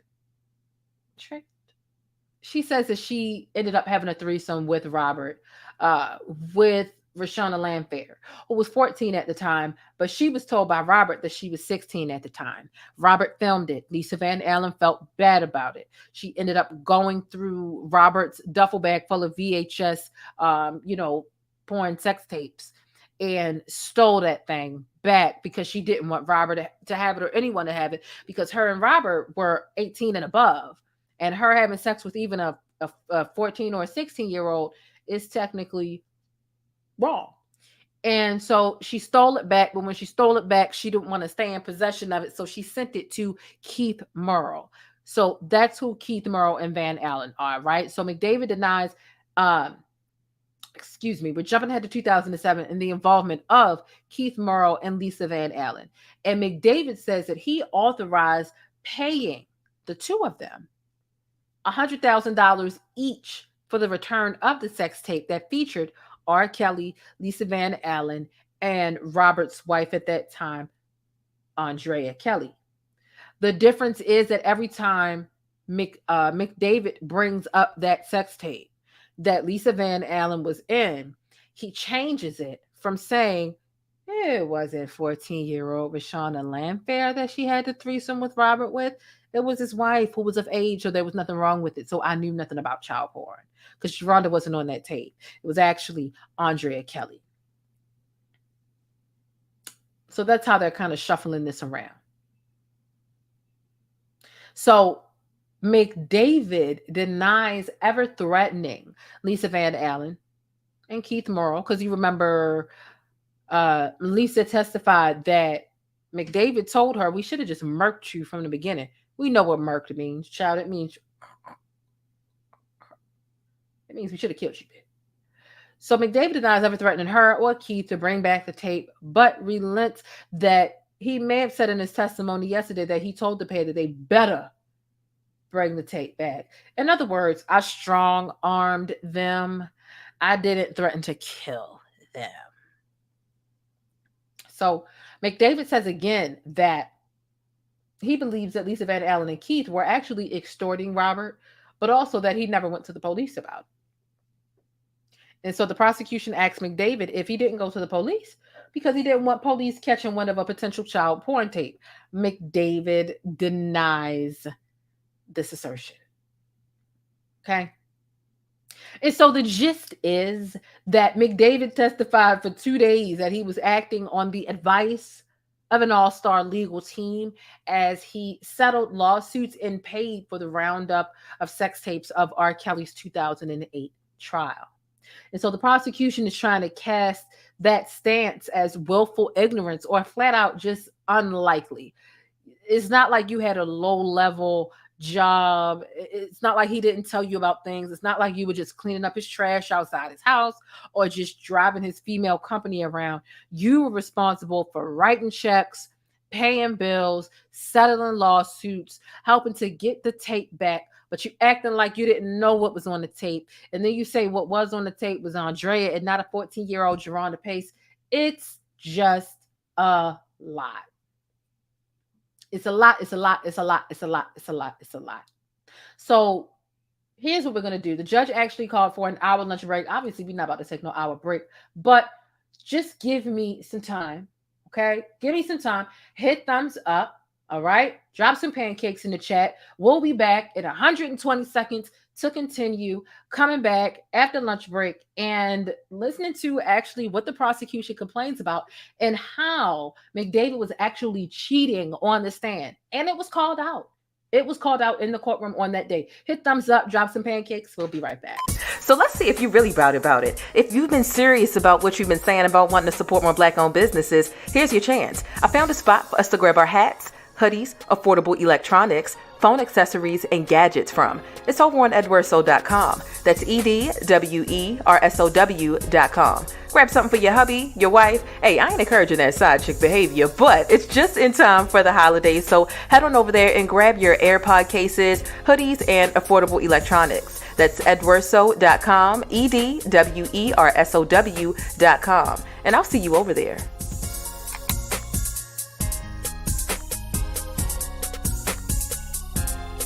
It's time to face it, boo. Your product needs more exposure. If you want to see your ad here on my channel, be sure to shoot an email over to yt.theplainestjane@gmail.com and let's chat. But if you're new in my neighborhood here on YouTube, hey, I'm the Plainest Jane and I provide coverage and commentary on trending stories, viral events, and Black culture. I definitely appreciate you stopping through and hitting that subscribe button if you like more of my particular brand of syrup.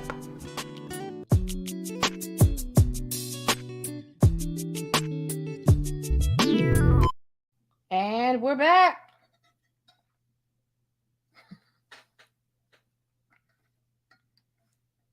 I'm telling you, this commercial is the perfect length of time, baby. Because good Lord, drink a certain amount of water a day. If you really drank 8 bottles, what is it? 8 bottles or 8 cups? I think a bottle of water is 2 cups. But if you really drink them 8 cups of water that they're talking about, I'm drinking salsa water because I'm old. It's like, no, I'm not old, but you be in the bathroom all day. Like, damn, like as much as you drinking the water, you might as well just change your address to the bathroom.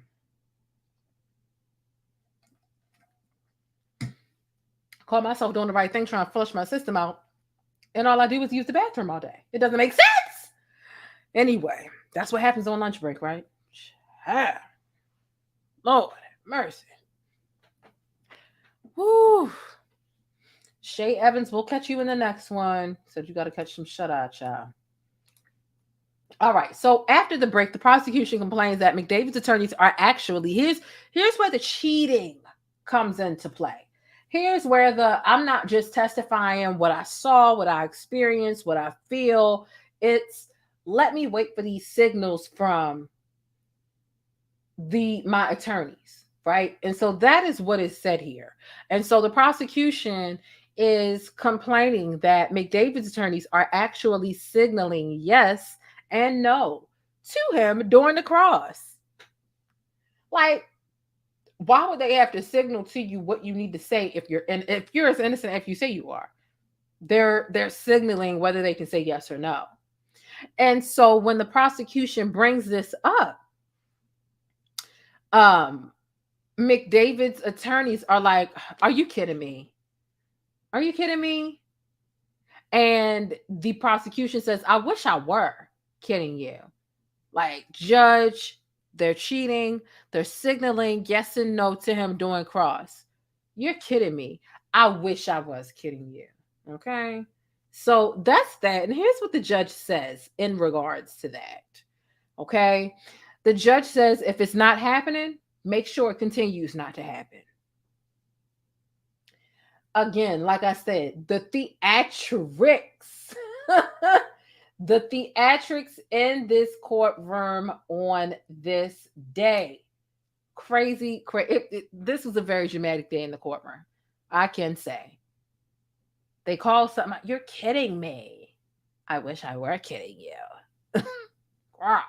Okay, so let's continue. McDavid continues to stick to his story. He insists that he had no reason to believe that the allegations against R. Kelly, even after attending R. Kelly's 2008 trial, where child porn was actually played, it was shown repeatedly in court.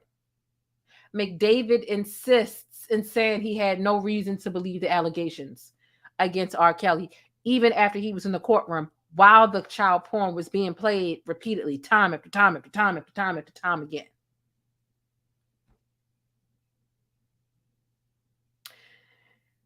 So the prosecution then asks, "Are you aware that the entire video was shown at trial?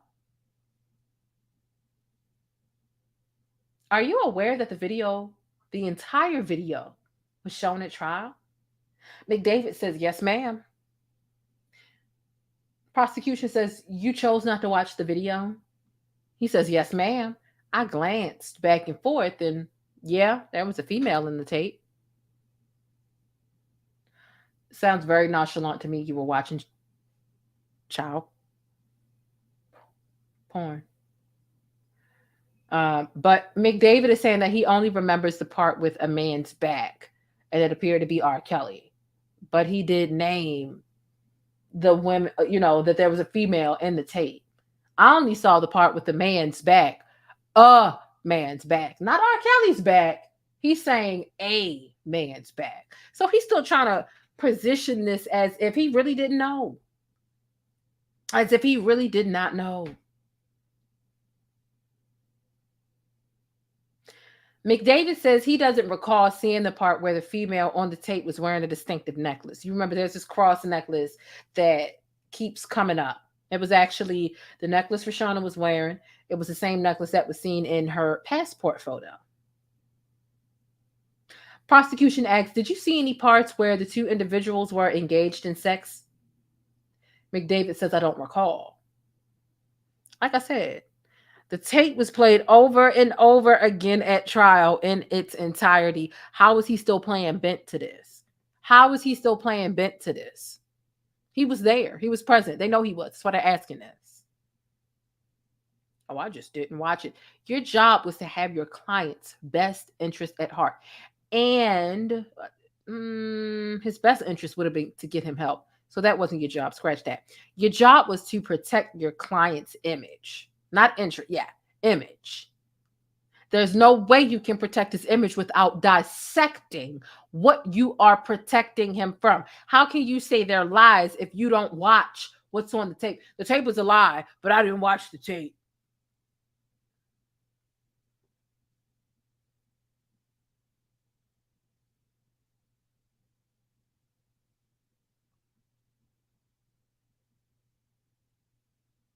But you was getting paid over $1 million a year sometimes from Robert. You either didn't know or you were okay with that shit. It's not even one or the other. We already know which one it is, but let's continue.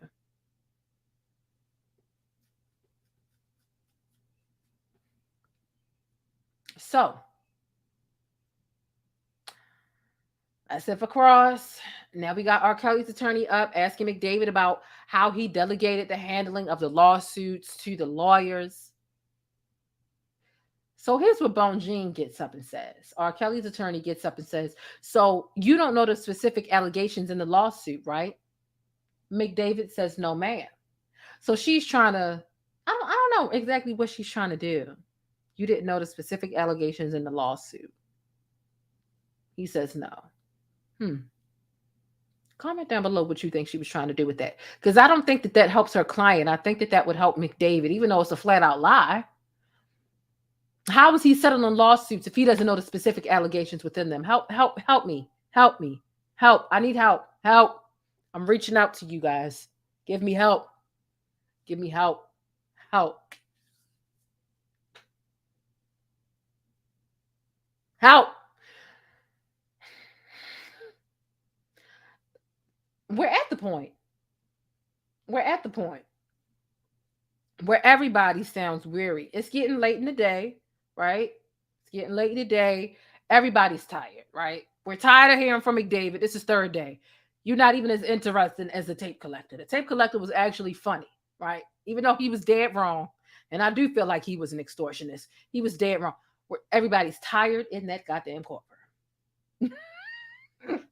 So the prosecutor actually referred to McDavid as both McDaniel and Freeman. The prosecutor is talking to McDavid, and he says, McDaniel, I'm sorry, Freeman. And you know, Freeman is the damn tape collector, right? Everybody's tired. They can't even get their words together. They can't even call people the right things. McDavid is now mumbling at this point, answering with very short clipped answers. Yes, ma'am. No, ma'am. He's like not spitting out sentences anymore. Right? I do want to note that one thing that the prosecution ended up saying was to McDavid was, you removed yourself where every situation where a witness has said you had knowledge of R. Kelly having sex with Reshona, right? You removed yourself from the situation. Of course, there was an objection, and the judge sustained that objection off of the basis of that, the fact that it was argumentative, right?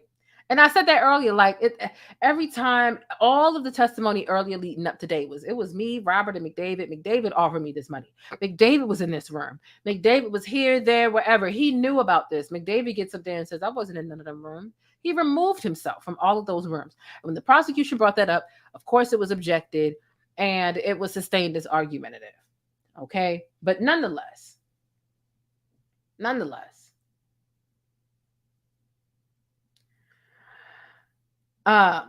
everybody's short. Like, everybody's just calling each other the wrong things at this point.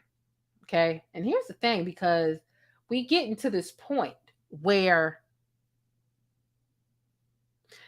McDavid's folks literally, they say, look, I want to call Barry Hankerson. I want to call him in. I want to call him into the court, and I want him to testify. Stay tuned for how that pans out. Okay? We gonna get into that. Let's get into this redirect examination. Obviously, the redirect examination allows McDavid's own attorney to question him again based off of how so you got like regular examination, cross-examination, redirect. Redirect allows the attorney to bring things back when the prosecution or the opposing party is able to go in and put all of these other ideas and perspectives into the jury's head. Redirect allows them to bring it back and to address any ways that the jury may have veered in a way that don't best suit their client. So with the redirect examination, McDavid's attorney asks, was there ever a time that you knew about R. Kelly really being on a tape depicting child pornography? McDavid says, absolutely not, sir. His attorney says, that's just a bunch of things that the prosecutors like to say, right? Objection! Argumentative! Coming from Bones. His attorney says, it is. So McDavid says the deposition of R. Kelly's accuser, Tiffany Hawkins, was one of the first things that made him disbelieve the allegations. Remember, Tiffany Hawkins is the first person who came forward and said, I was a minor when R. Kelly had intimate relations with me.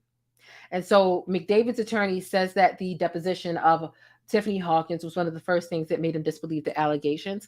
And he says it was 7 hours of lies from Tiffany Hawkins. So his attorney asked, did it look similar to Chuck Freeman when I questioned him in the court? Y'all know Chuck Freeman was the tape collector, aka Showtime. Did it look similar to Chuck Freeman when I questioned him? McDavid says it was worse than when you questioned Chuck Freeman. Not y'all bringing up who was worse on a scale from, people who testified against the deal. Like, who was worse? Like, that's crazy. So now McDavid's attorney is asking about why he didn't watch the whole video at trial. So McDavid's attorney is sitting there asking him on redirect, were you comfortable just sitting there and watching the whole thing? McDavid says no. Why not? It was just a regular sex tape, right? You claim it didn't have a 14-year-old in it. You claimed it was just Andrea Kelly. Why did you feel uncomfortable? When you said you already knew that it was Andrea and not Reshona, 14-year-old. Okay. Can you recall, the prosecutor says, can you recall the specific moments you saw 14 years ago? McDavid says, no. All I remember was the analysis of the back.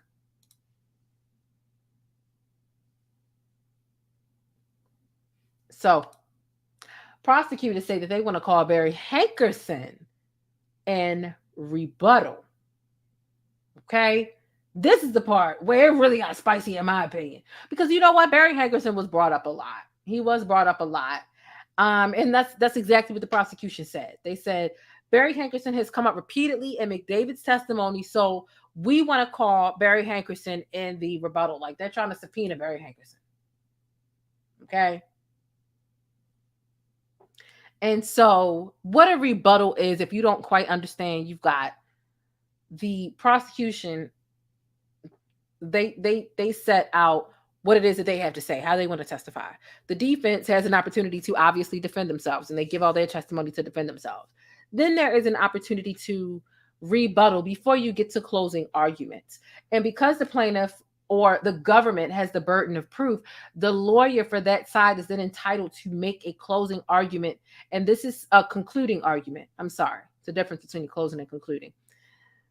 The lawyer for that side is then entitled to make a concluding argument. And this is sometimes called the rebuttal. And this is a chance to respond to the defendant's points and make one final appeal to the jury.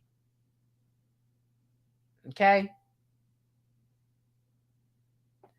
And so R. Kelly's attorney says she suspects that the government wants to call Barry Hankerson to try to elicit testimony about his niece, Aaliyah, who married R. Kelly when she was underage. We know that this is something that the judge had barred from testimony. That was some slick stuff that R. Kelly's attorney tried to pull, because a lot of the stuff that they were actually talking about that involved Barry Hankerson didn't involve Aaliyah at all. It was about Barry Hankerson being his manager and when they fell out, how Barry Hankerson didn't have his best interest. A lot of the Barry Hankerson talk, most of it had nothing to do with Aaliyah, because he didn't even allow Aaliyah to talk in the courtroom, to be quite frank. That's one thing that the judge did successfully do. He did not allow them to talk about Aaliyah, and they have not. Outside of before the jury comes in, they're asking, can I bring up Aaliyah? The judge is like, no. The judge said that in the beginning of the trial, and also later on earlier this week, when the prosecution asked again, can we bring up Aaliyah? The judge again for a second time said, no, you can't. So bringing Barry Hankerson into the courtroom would not have, brought about conversation about Aaliyah necessarily. A lot of the Barry Hankerson context and testimony had nothing to do with his niece. Okay. So,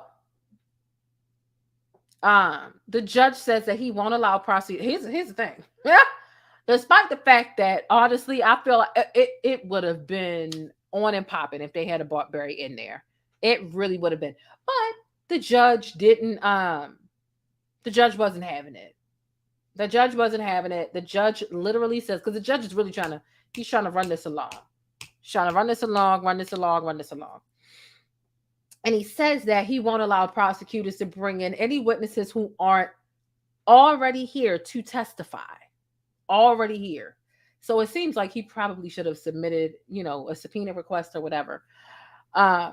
So Barry Hankerson, it seems like it's out when it comes to the rebuttal. So he brings the jury in to tell them to come back on Monday for closing arguments. The judge brings the jury back in and says, listen, come back on Monday for closing arguments. Okay, so it seems like we won't get Barry Hankerson, despite the fact that the prosecution was requesting him. I think it would have really put the icing on top, but we don't get any Barry. Okay, we don't get any Barry. So, the judge previously acknowledged that he's under pressure to get this trial done as soon as possible. And again, the judge was actually saying something earlier in the week 4, that there was something that they needed to do. They needed to take pictures of the courtroom, some procedural situation when it came to that courtroom. And we know that they were trying to get this done in a kind of microwave 4-week fashion. I do think that the trial last year was about 5 weeks. 5 weeks. So this one being 5 weeks, Lord knows we hope it comes to an end this week, right? We hope it comes to an end. But the judge brings in the jury. They ask if the government has rebuttal testimony. Again, the judge is like, nope, I'm not giving you time to call Barry Hankerson in. Nope. But I'm going to call the jury in and ask you, do you have rebuttal testimony without Barry? Prosecution says no, Your Honor. And that's it. The jury goes home. The jury goes home. So, it's interesting. Babs Bunny sends $4.99 super chat and says, great commentary. Thank you. Thank you so much. No, thank you for your support and your viewership. It means a lot. It really, really, really does. Do I have any R. Kelly fans in the chat? Do I have any R. Kelly fans in the chat? I just want to know. Drop a 4 in the chat if you're an R. Kelly fan. I just want to know. And I would love to give you your opportunity to say what you think. Do you disagree with anything that I've said? Do you agree with anything that I said? Do you feel like my commentary is bull crap? Whatever the case is, do I have any R. Kelly fans in the chat? Drop a 4. Drop them 4s in the chat. Otherwise, drop your umbrellas in the chat. If you're not an R. Kelly fan. Apparently, we're supposed to be back in the court today. Let me see. What time is it? It's 4:45 a.m. Oh, I need to get ready to go to bed. But it's 4:45. What is it? 10 p.m. CST. You know what? These bots are out of control. So let me see. It's 4:45. 10 CST is 11:46. 7 hours. In 7 hours, they're going to be back into the courtroom. I'm gonna just go ahead and drop the link real quick and see just to see what's going on. If there are any R. Kelly fans that want to call in, please feel free to call in and defend Joe King. Okay. For now, what we're gonna do is this. How do you feel? How are you feeling about this testimony? How do you feel about today in court? Feel free to click the link if you're trying to tell me how you feel. It was a lot of umbrellas in the chat. Okay. You know what? If you don't support R. Kelly, that's fine. You can still call in. And let me know your thoughts about the trial, this day in court, whatever the case is. So the phone lines are open. Here's what I'm going to do. I'm going to play my commercial that actually sends love and appreciation to my channel members, the people who have joined the channel. We'll play that. We'll see if there's anybody who calls in. I do prefer people who support R. Kelly, but if you don't, that's fine. Let me know your thoughts, whatever it is that you want to call in and say about this trial, about the testimony today. Call in, click the link, drop your pancakes in the chat, drop your umbrellas in the chat, right? This commercial that I'm playing, that is an ode to the channel members and really shouting out and appreciating and loving on them. It's a little less than 3 minutes. So you got like 2 minutes or so to call in, whatever it is that you want to say it, and then we gonna end this thing. Okay? So make sure you hit thumbs up, drop some pancakes, and click the link if you're trying to call up. All right. The plainest Jane. This is one of my favorite comments here. She says, I loves me some black, and she said, loves me some black news. She says, is it just me, or does anyone else get tired of seeing people that don't look like them delivering info about them day in and day out?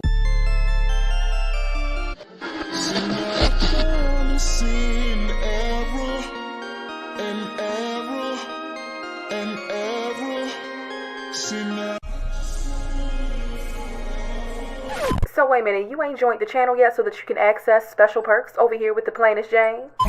Rolex on your wrist, a plain Jane. Ooh, watch this. Hey, I'm the plainest Jane. I'm a cultural commentator and informant, and I provide sticky coverage on trending stories, black news, black culture, and everyday topics with a sticky, abstract perspective. So get familiar with the perks. I've carefully curated all of these things, and it's just a little exclusive glaze to amplify the way that you express yourself. So get comfortable, get used to our official emoji over here. That is the pancake stack, because it's always sticky in Hollywood and in real life, and especially when you spend the time over here with the plainest Jane. Like I said, I hope you enjoy the exclusive glaze that I've provided for you to amplify the way you express yourself, and I hope you enjoy the digital vibe. Hey, listen, I always want you to keep it sticky, but be sure to think critically and independently, regardless of what you hear from me or anybody else. But most importantly, I hope that you're feeling all right, and hopefully you've had some time to tackle some of your invisible problems. I know I got a couple of new subscribers, and I just want to say thank y'all. I really do appreciate you. And if you're not quite feeling all right, this channel right here, once you join, it's going to help you kick back and decompress always, but it'll also keep you in the know with what's happening with the best black news, celebrity entertainment, and a splash of controversy. So again, get comfortable. The first drink is on me, all right? Act like you got some sense, and I'll see you around. But don't forget to keep it sticky 24/7 by following me on Instagram, but hit that notification bell so that you always know when I upload and you get your dose of syrup first. Now, with all that stickiness being said, the most important thing I want you to remember about this neck of the woods and the plainest Jane is Black Lives Matter. And if you don't agree, Buy pumpkin. That would take you out. I don't play that shit. Now you gotta go for real. it's just that simple. Hey, look, whether you join or not, I do want you to stay beautiful, black, and blessed. And just know I appreciate your support. I'm your girl, the plainest Jane. And let's see what's happening in these virtual streets. You ready? All right now. This could be a crazy ride. I'm warning you now.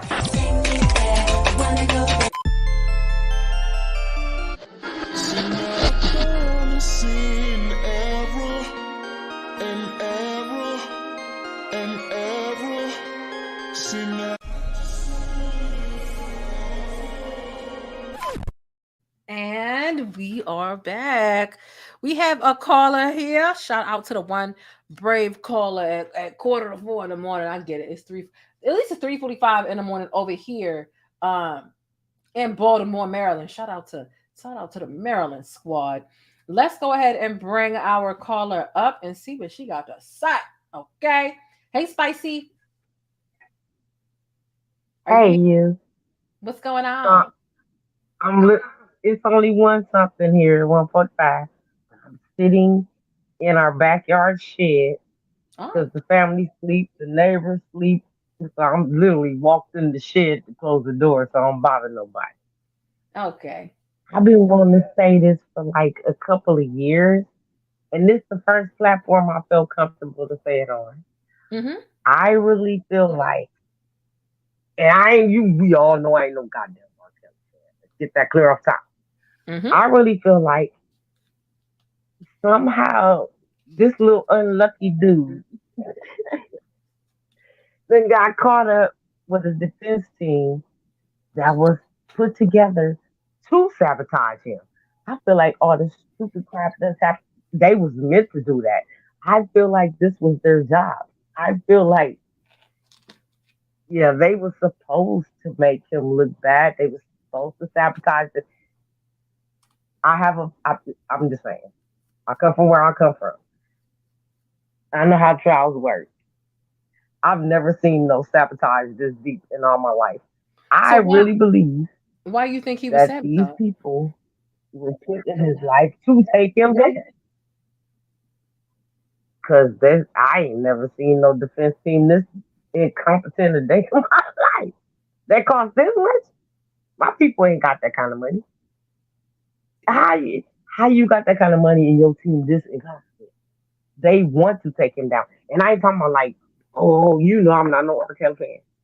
This ain't no, oh, they trying to take him down. They doing him wrong. No. You mean okay? I'm So you think saying I feel attorneys like his are? time was up. Too much. He crossed some lines, and they done with him.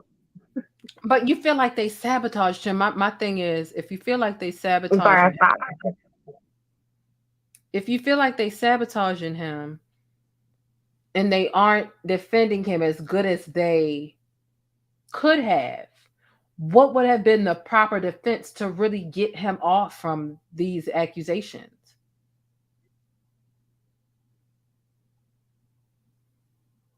there was no proper defense to get him off of these allegations.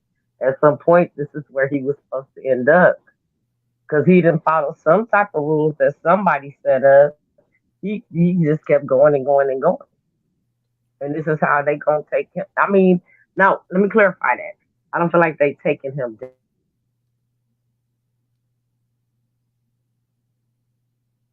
Oh, I think you went out. Say it again. I'm sorry. Your They phone went can't out. I protect him no more. How could he do this for almost 30? He said it now. I ain't making this up. This was his word. 30 years. For 30 years. Y'all had 30 years. Wait, you right, dude. You are absolutely right. So for 30 years, somebody protected him. Somebody, a whole bunch of bodies protected him. Like, think about it. Well, He was yeah, protected. Like, there was a they lot of knew people that shit we didn't protected him. know. So, You know, right. But now all of the a thing sudden about it they're not. is, I mean, look, it's the thing. We know that they were protected him. That's the whole point of this obstruction of justice charge. And that's Right. why he's not on trial by himself. It's not a matter of them not Right. wanting to protect him anymore. It's that they can't. They can't. Like there's no more rocks left for them to hide his dirt under. The rocks are gone. Right. Right. That's my point. So at some point you get to the, and we're not talking about me. We're not talking about you. We're talking about the plain James and the plain guys. We talking about the big gurus that was behind protecting him. Mm-hmm. We talking about millionaires and billionaires. Like, why all of us? Come on now, he still would be protected if he was still protected. I know it's late and I smoke, so I hope I was not retarded, but if he was protected, he would still be protected. Why not protected no more? He would still be protected. What we calling her? Because I don't want to say her name. I won't be disrespectful. Jane Doe, number 1, 12, 15. They would still be protected. They would still be. Come on now. It's like the guys of the industry just took their hands up off him and said, "We can't protect you no more." And I really feel like when it's time for, okay, I need help. I'm gonna get my attorney this and that. Let me find someone. I'm calling this attorney. And at the end of the day, they was all in the conspiracy to take his ass down. Don't you pee-hive me. I know, yeah, I was doing him wrong. No, it was his time. It was his time. And not on no, yes, it's time to get justice. No, they couldn't handle him no more. They didn't know what else to do with him. I mean, the thing was, it's either them or him. And again, some of these people on trial with him, they were helping him to hide this dirt, and now their ass is on the chopping block. So what's the difference between, protecting someone when your freedom, your liberty, your record isn't in jeopardy, but when it's like, okay, we about to get you for protecting him. And then all of a sudden, of course they can't protect him no more when their ass is on the chopping block. He's spending the rest of his life in jail. If these people still want to lie for him. I'm not talking about the peons. I'm talking No, I'm not talking about the peons. I'm talking about the people who are actively helping protect him. I don't think that they're out to get him. Me personally, I don't think that they're out to get him all of a sudden. I think that they realize it's not lucrative. There's nothing that's going to benefit them from it. And if they keep trying to protect him the way they have been for over 20 years, they're going to end up in the cell next They're all time. going down. Mm-hmm. But my thing is, I just feel like it's bigger than that. I feel like it's way bigger. I feel like this is a distraction too. Like, let's be real. You trying to tell me that you sound like Don P. You sound like Don P. You trying to tell me these billionaires and girl, you think he ain't never been to the Epstein Islands? And probably not. I don't know. I'm just saying, it's bigger than that. And I feel like they couldn't protect him no more. They couldn't do nothing else. So they had to feed him to the dogs. And I don't feel sorry for him. I'm just saying, shit, your time was up. He had to get fed to the dogs. I just feel like it's way bigger than what we're talking about. It's not about, you know what I'm saying? It's not about Jane Doe number 1, 2, 3, or John Doe. It's about the themes. It's about the industry. No, they was fine. They knew this shit too. You trying to tell me that the moguls of the world didn't know this was happening? And they all going to the same parties. They all hanging out at his house, they house. Nah, it's bigger than that. He stepped his foot in the wrong piece of shit, and they didn't know how to help him out of that. And they don't want their foot caught in the shit, so they had to like, ooh, we got to back up out of this. And this is just my opinion. I feel like when he called for help, they personally directed him to people that was going to sabotage his case. I'm happy it happened. I ain't saying that. Don't get it twisted. But I feel like all of this was a setup. Like all of this, like, dude, if we can't help you no more. You gotta go town. You gotta go down. So hey, I got the perfect attorney for you. And I feel like I'm telling you, I've come from a criminal family and did a lot, and I ain't never seen attorneys fuck up this bad. I ain't never seen this shit in my life, and I'm happy with it because I have no love for R. Kelly. I'm not complaining about it. I'm just saying, I feel like this is all part of the plan. He's supposed to have these little fucked up ass. Ooh, am I cursing too much? Go ahead. I told you it was late and I smoke. Oh, I'm like, I smoke. And I'm in the shed. I'm sitting in my shed so my neighbors can't hear me. But yeah, I really feel like whoever he called for help, they set him up with this team. And this team was supposed to low-key, not so you could blatantly see it, but low-key sabotage this case. They supposed to. It's time. It's over. It's a done deal. It's enough. And they got to pretend like they're separating themselves from this crap that they was okay with for 20-something. Well, no, he said, this is his mouth. He said, 30 years. So for 30 years, they knew about this. We didn't, but they did. We thought we did, but they did. They really did. And now they're the ones putting the money up. And this, because R. Kelly ain't broke, but he can't spend his money. They can't send him his royalties. Like everybody, like, oh, he broke. How the hell this motherfucker broke? And we still don't. Not we. That's a lie. People still downloading his music to this day. That goddamn YouTube channel is still up. People don't know who Vivo or who the people with. Yeah, they got to get paid from that. He got royalties. They just sitting there. They just chilling. They are not sending that man his royalties. They pretending they don't know where to send them. I don't know how they working this one out, but that's why he only got 30,000 on his books. The difference is if he owned his master. R. Kelly got some royalties sitting around just chilling, like millions of royalties. They just chilling. They don't know what to do with them because they ain't give him no address, and he allowed to do that. He ain't broke. He is far from broke. He poor people broke like us, like, oh, I'm gonna pay the light bill. No, he not. He in prison. He ain't got no goddamn light. I feel like they purpose. This is what they doing to take him down, and it's all good on a personal level. Cause fuck him, but you gotta look deeper because me personally, I got a stepdaughter that wants to be in the business so bad, so I be paying attention to this shit so I can keep her. Hey, this motherfucker tell you gotta give him some head to get that record deal. No, that's not the record deal you want. You gotta keep up with this shit. You still gotta pay attention. You know, you still gotta see what you're supposed to learn from all this nonstop nastiness that's going on. Mm-hmm. But in his case, yeah, I really believe they tired of him. They are trying to take him down. They ready for his demise. Because ain't no way in hell attorneys are supposed to be making the mistakes that bomb ass bitches like you is reporting on Facebook and goddamn YouTube. And then she did this. Wait, you said hold on. You said that. Hold up. You said that bum ass bitches like who? I didn't say bum. I said bomb. Oh, okay. You said bomb. Okay, I'm like, wait. I said bomb. Okay.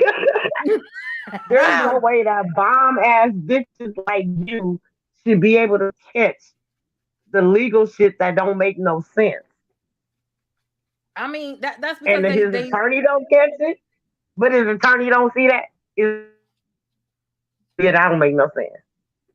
He's purposely being set up with shitty ass representation because they want him to go down. It's his time. It is what it is. Do they want him to go? Do they want him to go down, should you know? Because it's a difference. Do they want him to go down, or does he have reason to go down? We know he has reason to go down, but who else didn't? It's a gang of got reason to go down. They don't go down. Hey, people that get away with stuff. People that get away with stuff compared to. Right, because you know there's some people that feel like, oh, let Robert out because the white people don't get charged accordingly, and I don't agree with that notion because I'm like we should let one predator out because another predator wasn't, you know, sentenced properly. No, all of them should have extended sentences, but you know, when it comes to the notion of his attorneys and them, they setting them up. There ain't but so many things that they can do to defend him. So is it a setup or do they really not have another? Again, his attorneys, his defense hasn't even said that's not him on the tape. They didn't say that not one time. It's been 4 weeks. Not one time could they say it's not him on the tape. So at what point do people start believing that, you know, when they say, it's a setup, a setup would mean they planting something, they're putting false charges on you. That's what a setup is. But when you're rightfully being held accountable for all of the evidence that we're able to look at, and if we go back to the New York trial where there were over 400 pieces of evidence, that's not a setup. That's literally evidence that we see, and it's held accountable. And one thing that a lot of people have an issue with, especially Black men, when you're trying to hold them accountable, but everybody in general, though, accountability is not an attack. Accountability is not a setup.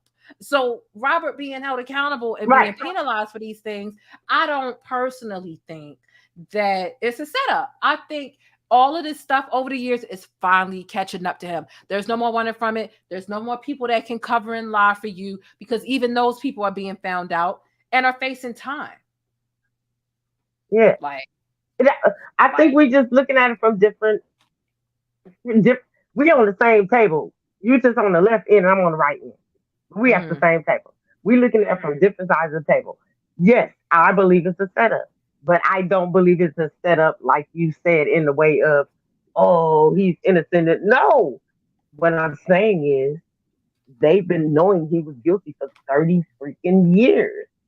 But and you know, he obstructed justice the whole to get time, off. And now all of a sudden, why are they not? Why are they not all of a sudden? Now all of a sudden they're not protecting them. Now everybody want to testify. Because time. That's all I'm saying. I feel like it's time. And I feel like the industry is going through so much when it comes to Epstein and Weinstein. You know what I'm saying? Even the Chris I'm not Chris Watts. But Chris Boy with the BTA. And I feel like the industry got to play like, oh, we're innocent. We didn't have nothing to do with this. We didn't know this. So he got caught up in the whole little it's time and sorry, sir. He about to throw you under the bus. That's what I feel like. I don't feel like they throwing him under the bus because he's a scapegoat. No, he's guilty. They're throwing him under the bus because it's a lot going on, and they have to say something. At some point, they're gonna have to make the public believe that they're good guys, and they're gonna use him to do it. And yes, whatever time he get, he's supposed to get it. But the one thing I believe throughout all of this that is so hilarious to me is that this guilty man defense team, I feel like, is sabotaging this case. Half of this shit don't make no sense. Some of the stuff they ask and some of the stuff they throwing. Why would you bring that up as defense? That don't even make no sense. I've been through many trials. It don't make no sense. Because they want him to look guilty. They're tired of it. They're done. They're over with him. And I just wanted to share that with some people I thought wouldn't judge me. I've been feeling this way. It's all right. For a couple of years. I just wanted to share with y'all. No, it's perfectly fine. Everybody's not ever going to reach the same conclusion, and that's just like a false, expectation. So, I do appreciate you coming up and sharing your thoughts. Although we respectfully disagree with one another, I appreciate it. You're always supporting. You're always in the chat, and I appreciate you calling in. Love you so much. No, as I sit in a shed talking to you quietly. It is all right. So here's what I'm gonna do. I'm gonna bring up at this point, Don is a friend of the damn show. Don is a friend of the show, and y'all know he here ready to call in. Y'all know he always calling in. He is here. He's ready. Let's see because it sounds like y'all do agree on a couple of things. I got a little bit of time. Y'all know I gotta be to work tomorrow. So I got like 25, maybe 30 minutes to give. Let's see what this goes into. Dawn, are you good? You ready to come on? Hit your unmute. I think so. How's my audio? It's kind of like low and a little crackle. Let me see, because I'm still working out some other stuff with this soundboard, which I'm not on. How's the audio now? Okay, microphone. What you got going on? All right, say something else again so we can test it. Check. Mic check 1 2. Mic check 1 2. Sounds decent. What do you have to say pertaining to today's show and testimony pertaining to R. Kelly?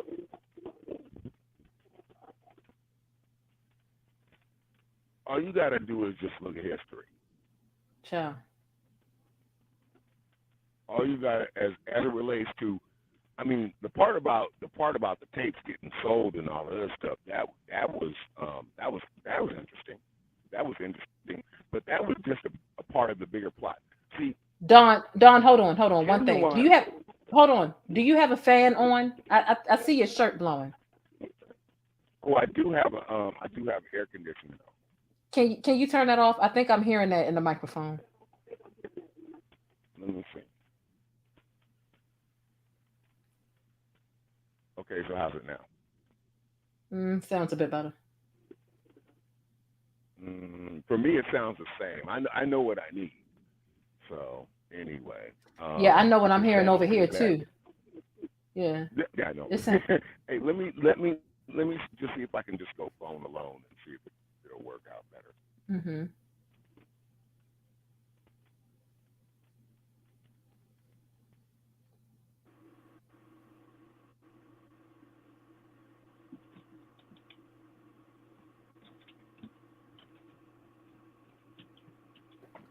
Okay. That sounds a lot better. The problem with the phone alone is the speaker's not that great.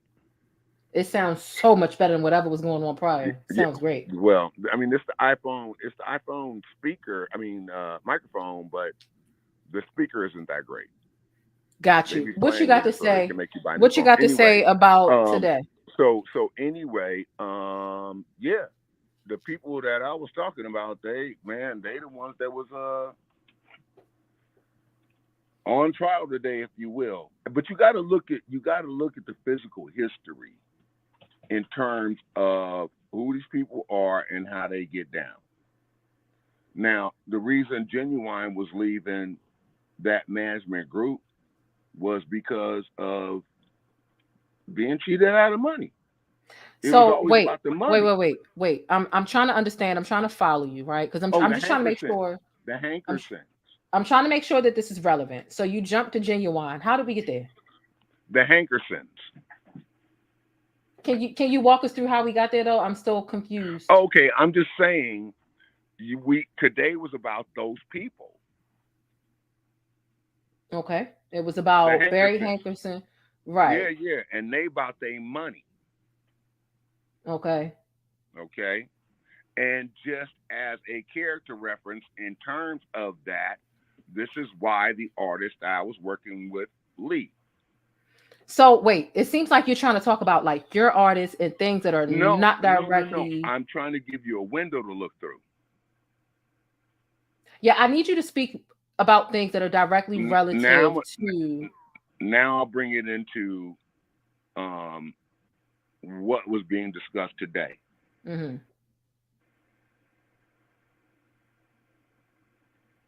Because of the fact of the timelines and when these things happened. Okay. At that time, Aaliyah was still alive, but that wasn't something that was going to be brought up. But it was something that was secretive. That that was an ace, but they needed another ace. They needed a different ace. And we know about R. Kelly's intellectual prowess as it relates to business. Mm-hmm. And I can look at one artist versus another, and one is saying you're cheating me, and I haven't even cracked platinum, and I'm about to bounce. And you got another artist who's just platinum, and maybe folks are waking up going, wait a minute, hold up, cuz. And maybe it's time for me to leave. But it's like, nope, you can't leave because this is what we're going to hold over your head. We're not going to implicate family. We got something else. We got another, ace in the hole that we're going to hold over your head. And then something got out of whack. And then the tape got onto what the testimony was today. That's my conjecture was they were holding it to hold him hostage. As in Charles Freeman or Ara. Right. When you say they, do you mean like one of the many characters who had a tape? He was under Barry. He was under Barry Hankerson's son's management company. Mm-hmm. Yeah, which would also Timberlake, Missy, trying to remember who else he had under there. Because he didn't have Aaliyah. Aaliyah was under another management company, which was her mother's management company, which is Barry's sister. Mm-hmm. So that's the way that all works, and they all tied into it. And what my sister was talking about, yeah, you know what? Sometimes sacrifices got to be made. Everything, a lot of stuff is suspicious to me. So, yeah, sometimes sacrifices got to. I'm talking blood sacrifices. I'm not talking about. I'm not talking about you getting burned. You got to go to jail. No, that's the consequences of nigga. You pushed us too far and you made us play our hand. Mm-hmm. Yeah, because we wanted to keep you on the leash like a dog. You ain't going nowhere. You're platinum. How many platinum albums? No. Matter of fact, we might need a little more percentage because, you know, we do got these tapes.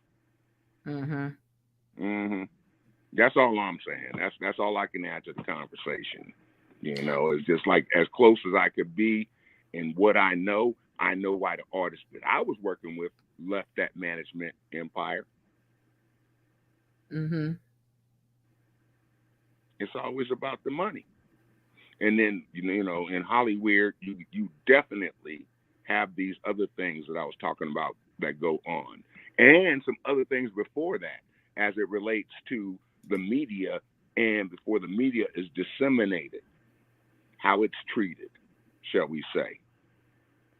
Oh, yeah, what you see behind me? I hung up my cape, Jane. What you mean? You done trying to save niggas? I hung up my cape. You done trying to save niggas? Huh? What's that mean? You done trying to save? I was trying to be everybody's, you know, POC and no, the cape was up. It's gone. The cape been up there for like a year actually. No, I was one of them in the street, Black Lives Matter and all that. No, the cape gone. So who you was caping for? I'm caping for my people, the nation. Oh, okay, not Robert. Just something else you talking about? Yeah, no. I mean, no, just that foolishness too, because that's all part of the foolishness. Yeah, I ain't got time for nothing else. Are you watching what's going on in the world? I ain't got time for that foolishness. So yeah, no, I'm caping for my people, you know, to be up on the truth and to get ready for what's happening, because it's falling apart. You think that queen died for no reason? Oh, child, that's the whole nother convo. I ain't finna talk about her. I know. But anyway, I heard my name was summoned in the stratosphere, and so I had to appear, you know, like Gargamel or something. You know, I had to show up just because my name was mentioned. But anyway, James, I appreciate my sister. I ain't gonna hold you so you can end your broadcast and go yourself to sleep. And I am definitely not getting caught in the Jane Ford text of being up heckling into the morning.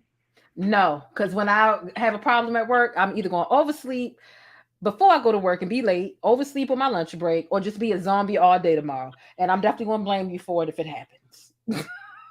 I love you, girl. Be good. All righty. Have a good night. Woo, Chile. That was the quickest encounter we didn't had in a minute. That was the quickest. That was the quickest encounter we had, and Lord have mercy. Somebody said I'm overdue for my R. Kelly mix. It's definitely time for the song.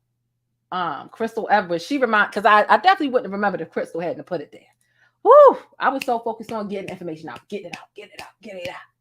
All right, let's get into the mix. We get ready to take it down. We had a couple of callers. We're gonna be on earlier tomorrow. I know I always say that, but tomorrow I mean it because I'm actually caught the fuck up. Okay, so let's get into our club mix. Okay. Baltimore, I can't see you. Where you at? Yo, telling me with this. I can't help here. I'm Robert. I'm real. You're killing me, man.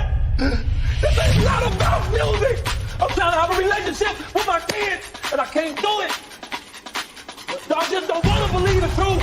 You don't want to believe it. At this point, we briefly pause the interview to give Kelly a moment. Man, y'all killing me with this.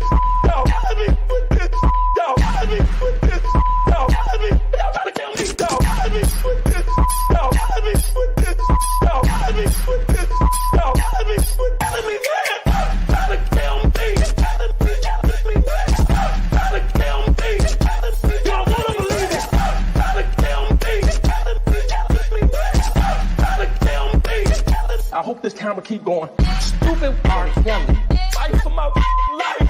Stupid R. Kelly. Do it. Stupid R. Kelly. Fight for my life. Stupid R. Kelly. Do it.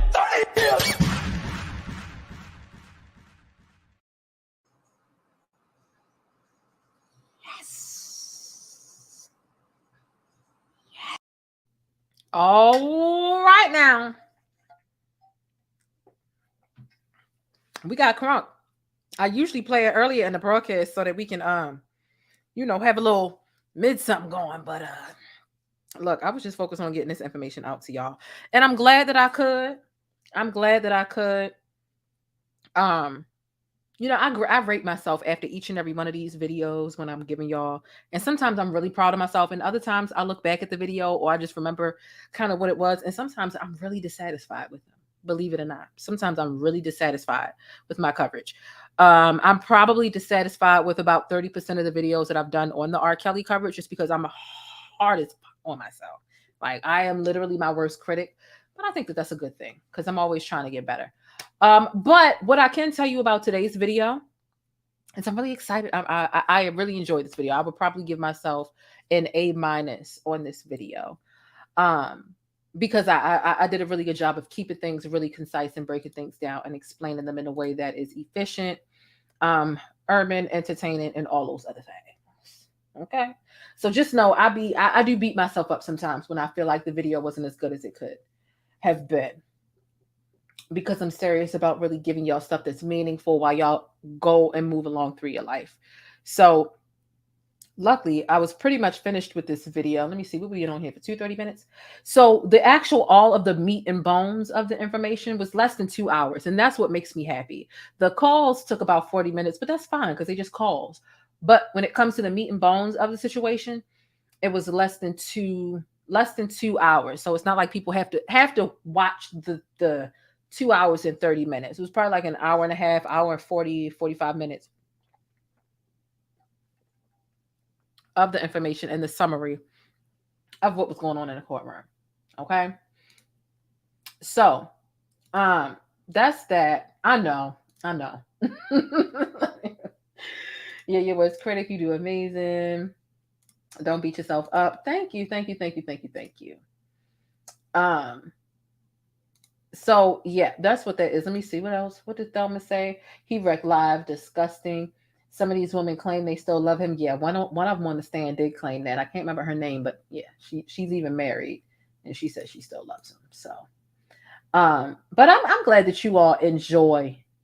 I'm glad that you all enjoy what I do, despite how on the back end sometimes I get done and I'm like, that was a mess. It was horrible. That was even one day I contemplated deleting the video and redoing it the next day, but I'm like, that would just be too much work. But some days I'm really dissatisfied in myself, believe it or not. But I'm glad that you all like it and y'all can't see what I see that I'm really like dissatisfied with.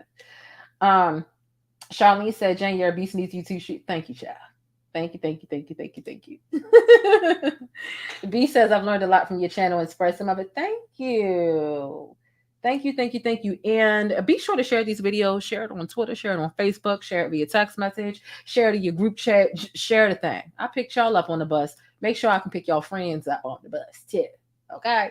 Make sure I can pick y'all friends up. And yeah, it is amazing what rest can do to your productivity. I rested all weekend. I like lounged, rested. I had to get my Rona test done for work this week, but I did so much resting, and that's probably why I feel so great. But I do still need to go to sleep so I can go to work tomorrow.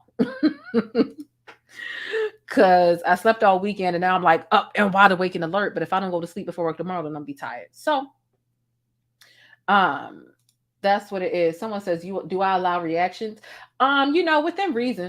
Within reason. If there was somebody that wanted to react to my video, sure. Within reason. If it's respectful, if they're letting people know where to get their original content from, yeah. If not, I've struck channels before. I have. But like I said, if it's respectful, you cool. Love what you do. The real appreciate you. Thank you so much. You're more than welcome, Hennessy Black Rose. Shout out to all of us here. I really appreciate y'all kicking with me because it'd be late/early in the morning and y'all really be here.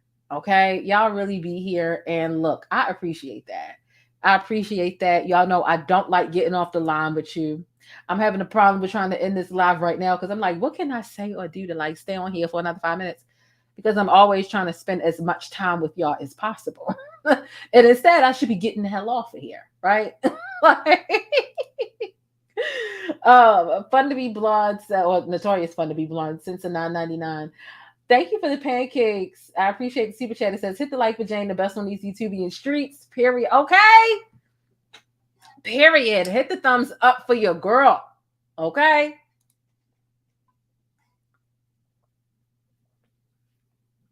Period. Spicy cotton, I caught that too. But I mean, hey, I wasn't gonna say nothing. But yeah, you know I'm gonna be covering the next trial as well. I am heavily considering covering the Tim Norman trial. I've gotten ample up-teen requests about covering the Tim Norman Sweetie Pies trial. And that's where my head is at with consideration. Let me know how y'all would feel about that.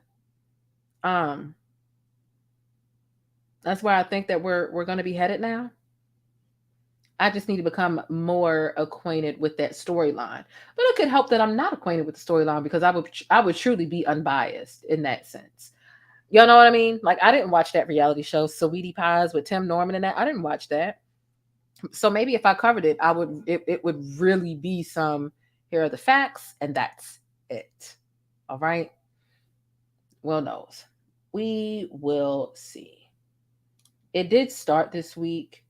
But there are so many people asking me about it and to kind of break it down. They saying it might have this week left. Yeah. Get through my shift. Angela Davis. Have you ever considered collabing with Atmos? You know what? Me and Atmos, we do collaborate in ways that aren't traditional, if that makes sense. So we promote one another, and he sends traffic here and I send traffic there. But as far as us both popping up on the same live, I think we both have our own formats that what can I say? I think we both have our own formats, and we don't want to impede on that. You know, he reads transcripts, and that's what the people are about over there. Like they want those transcripts, and that's what they want. They don't, you know, the commentary that Atmos does, it comes after he's done reading the transcripts for that day. And, you know, the people are there for the transcript. So I don't want to impede and pop up and give my commentary and my synopsis when his people are used to transcripts. My people are used to my commentary, my breakdown, whatever. And Atmos typically, you know, he does the transcripts. So I don't think that combining those two, and I've always considered it, I don't think that it would be fair or best for either one of our audiences to try to mesh, because we do great. I do great doing my stuff and he does great doing his. But I've been on his show, I've clicked his link before, and we talk behind the scenes every day. Atmos and I talk behind the scenes every single day. Okay. So, you know, we're really cool. It's just a matter of you know, doing what we feel like is best and the time zone. And mind you, Atmos is typically on between like 8 p.m. and 11 p.m., maybe midnight at the latest. I'm always on from 10 p.m. to 3 a.m. So sometimes that can be so difficult to line up and things like that. So we still may collaborate on a video in the future, but as far as Atmos and I have my own specific R. Kelly format, and so does he. And I don't think we want to get in the way of that, because we do what we do, and we do it well separately. So, yeah. Let me see.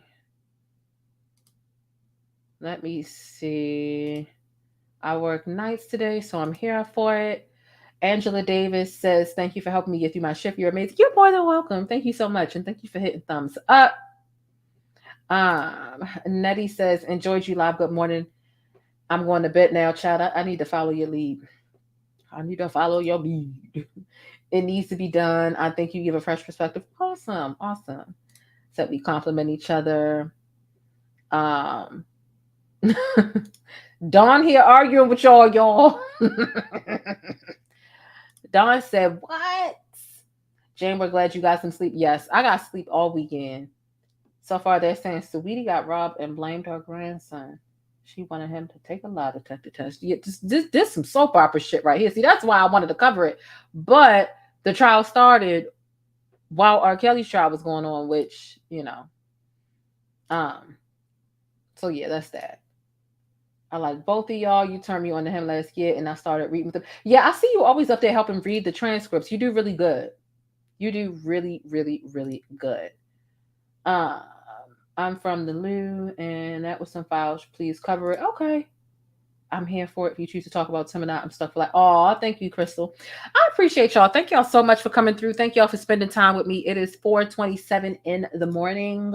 So I'm going to go. As much as I want to stay with y'all, I hope you got your passports. Hope you got your shots. Girl, would you? All right, that's what we're going to watch, and then we're going to go to bed, okay? We going to get into the passports and the shots to make sure y'all got what y'all need for this week. It's the start of a brand new week. What do y'all think about Wendy's fries? I meant to say that earlier. I know that's random, but I really had been meaning to ask y'all about it. Do y'all think Wendy's fries, because I had a homeboy tell me that Wendy's should go back to their original fries. I think Wendy's fries were always trash. Like, excuse me? They were trash. Wendy's need to sell bags of chips with their meals instead of fries. I don't think that they good. Am I the only one? Wendy's fries have always been trash. Now, don't get me wrong. Wendy's got some new fries. Okay, they better than the old ones, but they definitely, they're still at the bottom of the totem pole. Still. Like, get out of here. Like, Wendy's fries. I'm going to argue about Wendy's fries being trash until the day I die. I got 5 on it. I'll put money up to say Wendy's has the worst fries. Who got worse fries than Wendy's? Who got worse? Who? Tell me. Can you name anybody that's got worse fries than Wendy's? I can't. I can't name nobody that's got fries worse than Wendy's, child. Now, I remember Wendy's used to sell fried chicken, and my mother used to fuck it up when I was younger. And now I remember eating some of it, but I don't remember how it tasted. But based on the way my mother used to fuck it up, it clearly was good, right? My mother don't be eating nasty stuff. And me and my mother, we're both plain Janes, okay? We stick to what we know. Okay, but just because you can make chicken, obviously it don't mean you can make fries. We gonna fight. Oh, y'all said Burger King fries worse than Wendy's? Burger King fries got this certain like twang to it. They taste more unique than McDonald's and all that. Checker got some good fries. Checker's got some good fries. Because they like curly fries. They season. But Wendy, who in the chat is defending Wendy's fries? Somebody put a 9 in the chat if you are defending Wendy's fries. If that's your man and you gonna stick beside him, if you sticking beside Wendy's fries, put a 9 in the chat. I want to talk to you. It's early in the morning. I want to talk to you if you like Wendy's fries. Let me know.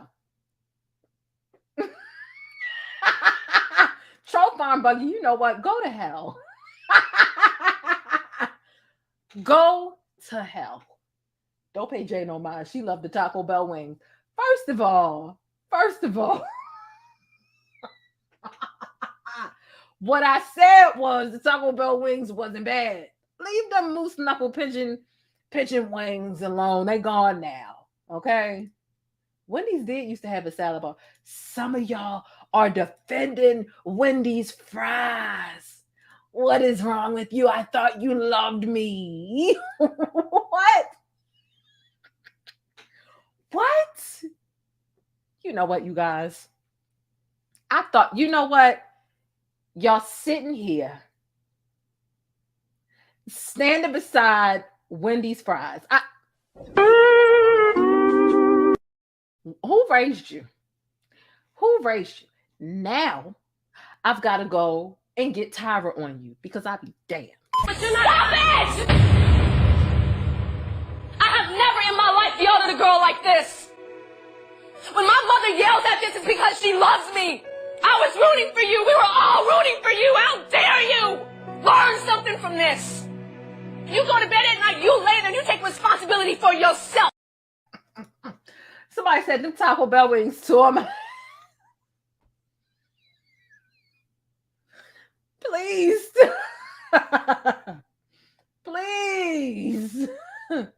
Here's the thing. I see a lot of y'all saying McDonald's fries trash. Here's what I'm gonna say.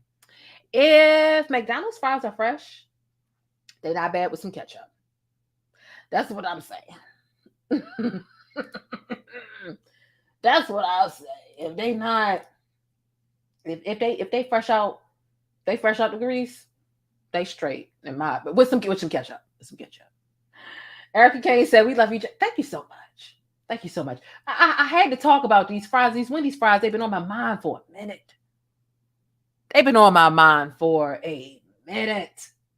And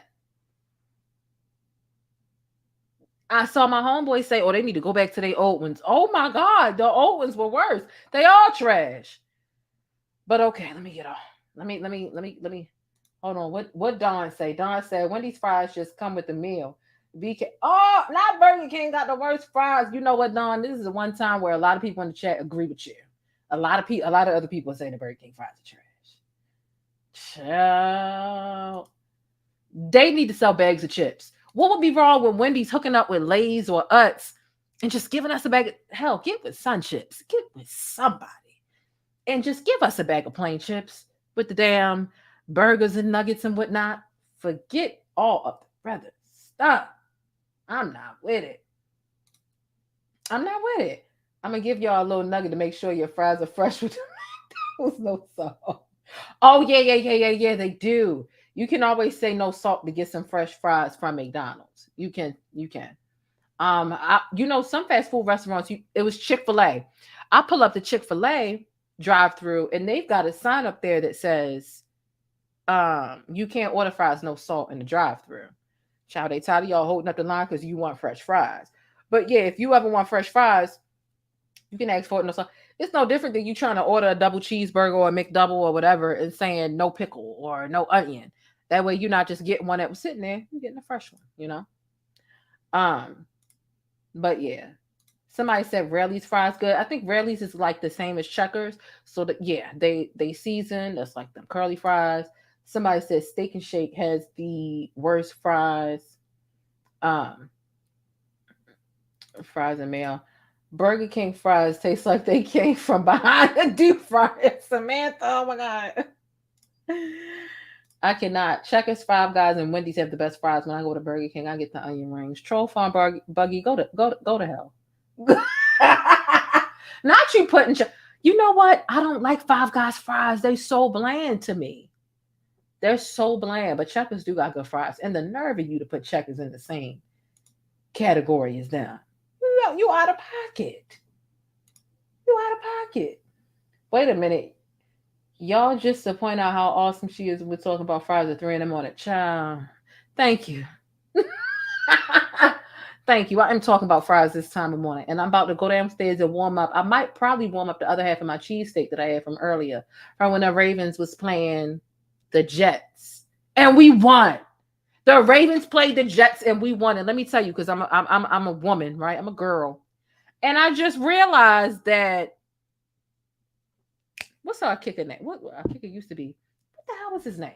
Joe Flacco. Lord have mercy.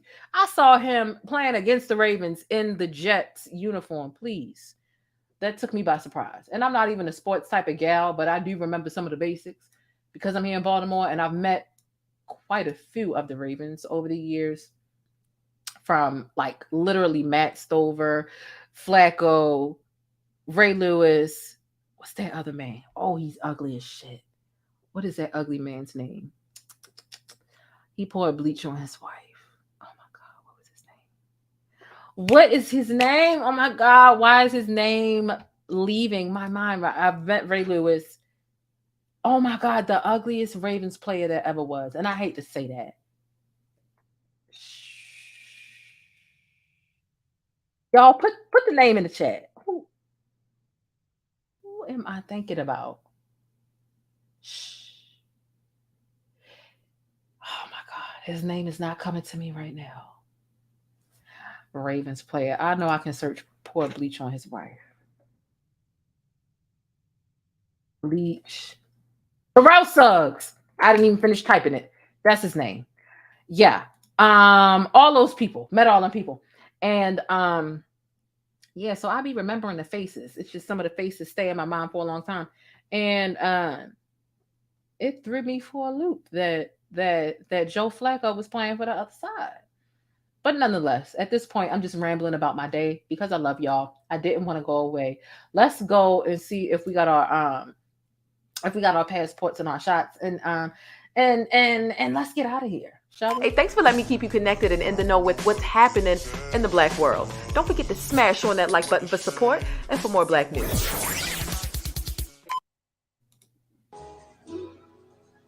I got it. Do you have your passport? Did you get your shots? Girl, would you like to come back with Rob to America? Okay. America. Do you have your passport? Did you get your shots? Huh. Girl, would you like to come back with Rob to America? America. America. Do you have your passport? Did you get your shots? Who wanna come back with us to America? Out of pocket.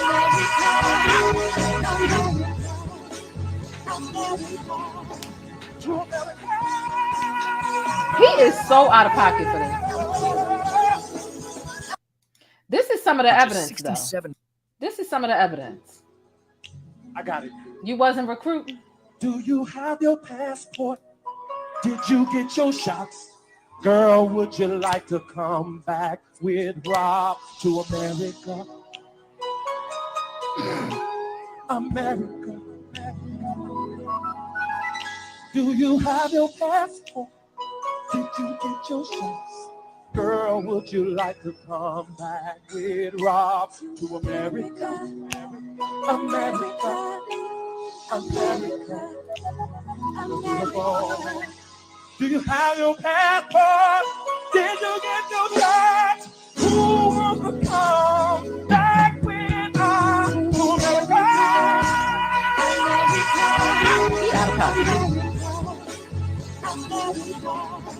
To America.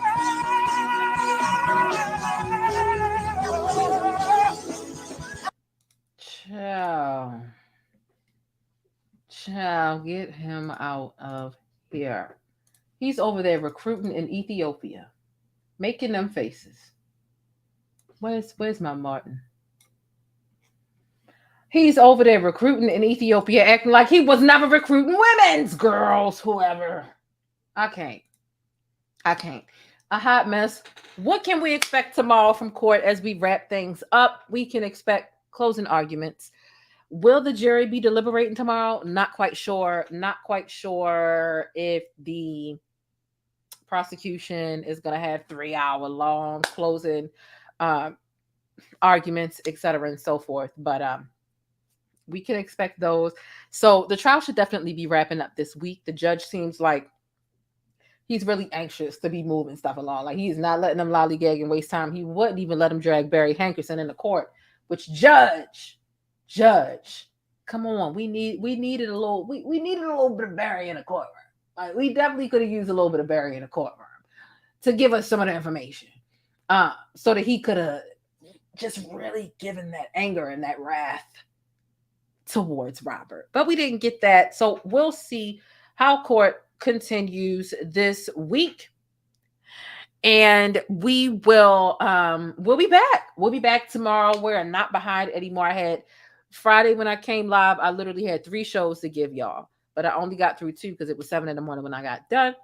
But I'm glad that I got this out the way. We're all caught up. So tomorrow I will be able to come and give y'all the recap of what literally happened tomorrow or today in court. And I can't wait to give that to y'all a little early. And I really can't wait for this trial to be over. I really just can't wait. I'm anxious to get back to some other things. Okay. So look, oh Lord, Unwind with Chicken Legs in the building. Unwind with Chicken Legs. You know, I used to see you in these YouTube streets, and I ain't never seen you in my chat, but thanks for coming through, child. Thanks for coming through, child.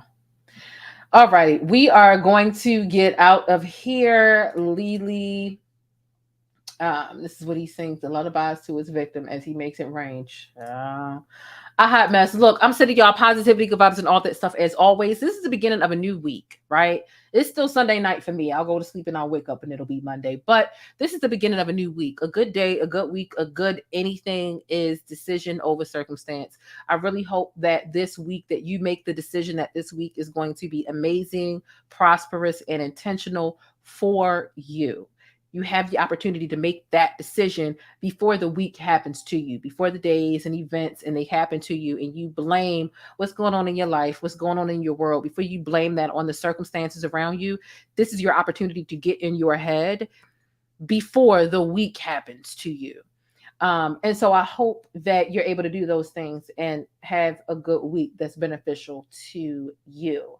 Okay. I know when I get off here, I am going to spend some time meditating before I go to sleep. Because, you know, if you don't spend time to be very intentional about your day or about your week and to be linear about that, if you don't get in your head before other people do, then you've already lost. You'll wake up tomorrow, you'll go to work and other things and other people, the flat tire or the coworker or the boss or whoever that you don't like, they'll get in your head and they'll affect your mood before you have the opportunity to be proactive and get a head start on those things. So it's really important that you really spend time to yourself, being intentional on how you want your day and your week to go. So I implore you to spend that time with yourself, making sure that you get into your head before anything and anyone else does. Okay. So that is that. Okay. That is that. Erica said, we'll see you later today. Absolutely. Absolutely, absolutely, absolutely. I know Fun to Be Blonde sees what I see too. You know what?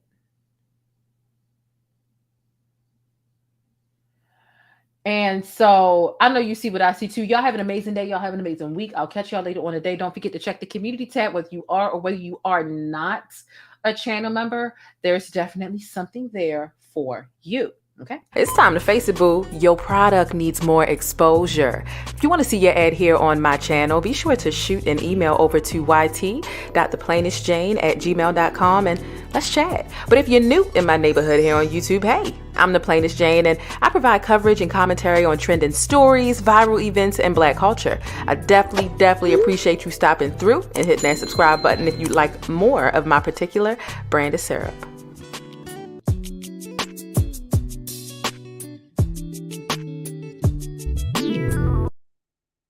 It was a YouTuber, and shout out to her for this good detective work, honey.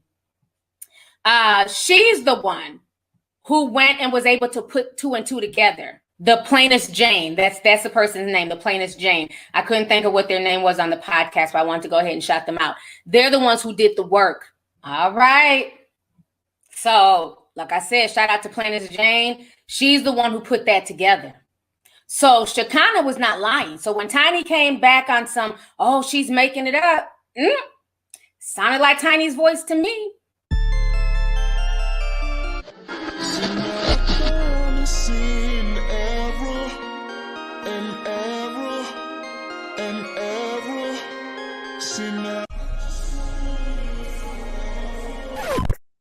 Let's get ready to go to bed and get ready for a new week. I love each and every one of you stickies for supporting me, whether you sent a Cash App, whether you sent a super chat, or whether you just hit the thumbs up button. I definitely appreciate you if and when you subscribe to the channel and hit the notification bell so that you don't miss out on any of this celebrity or Black news that I be dishing over here. Okay? I love y'all, and I'll see y'all later. Deuces. But that's it. If you want to catch more of my commentary on Black culture or vital and trending information, be sure to subscribe by hitting that little circle in the middle of the screen, or I'll catch you in one of these rectangles to the right in another video. I'll see you there.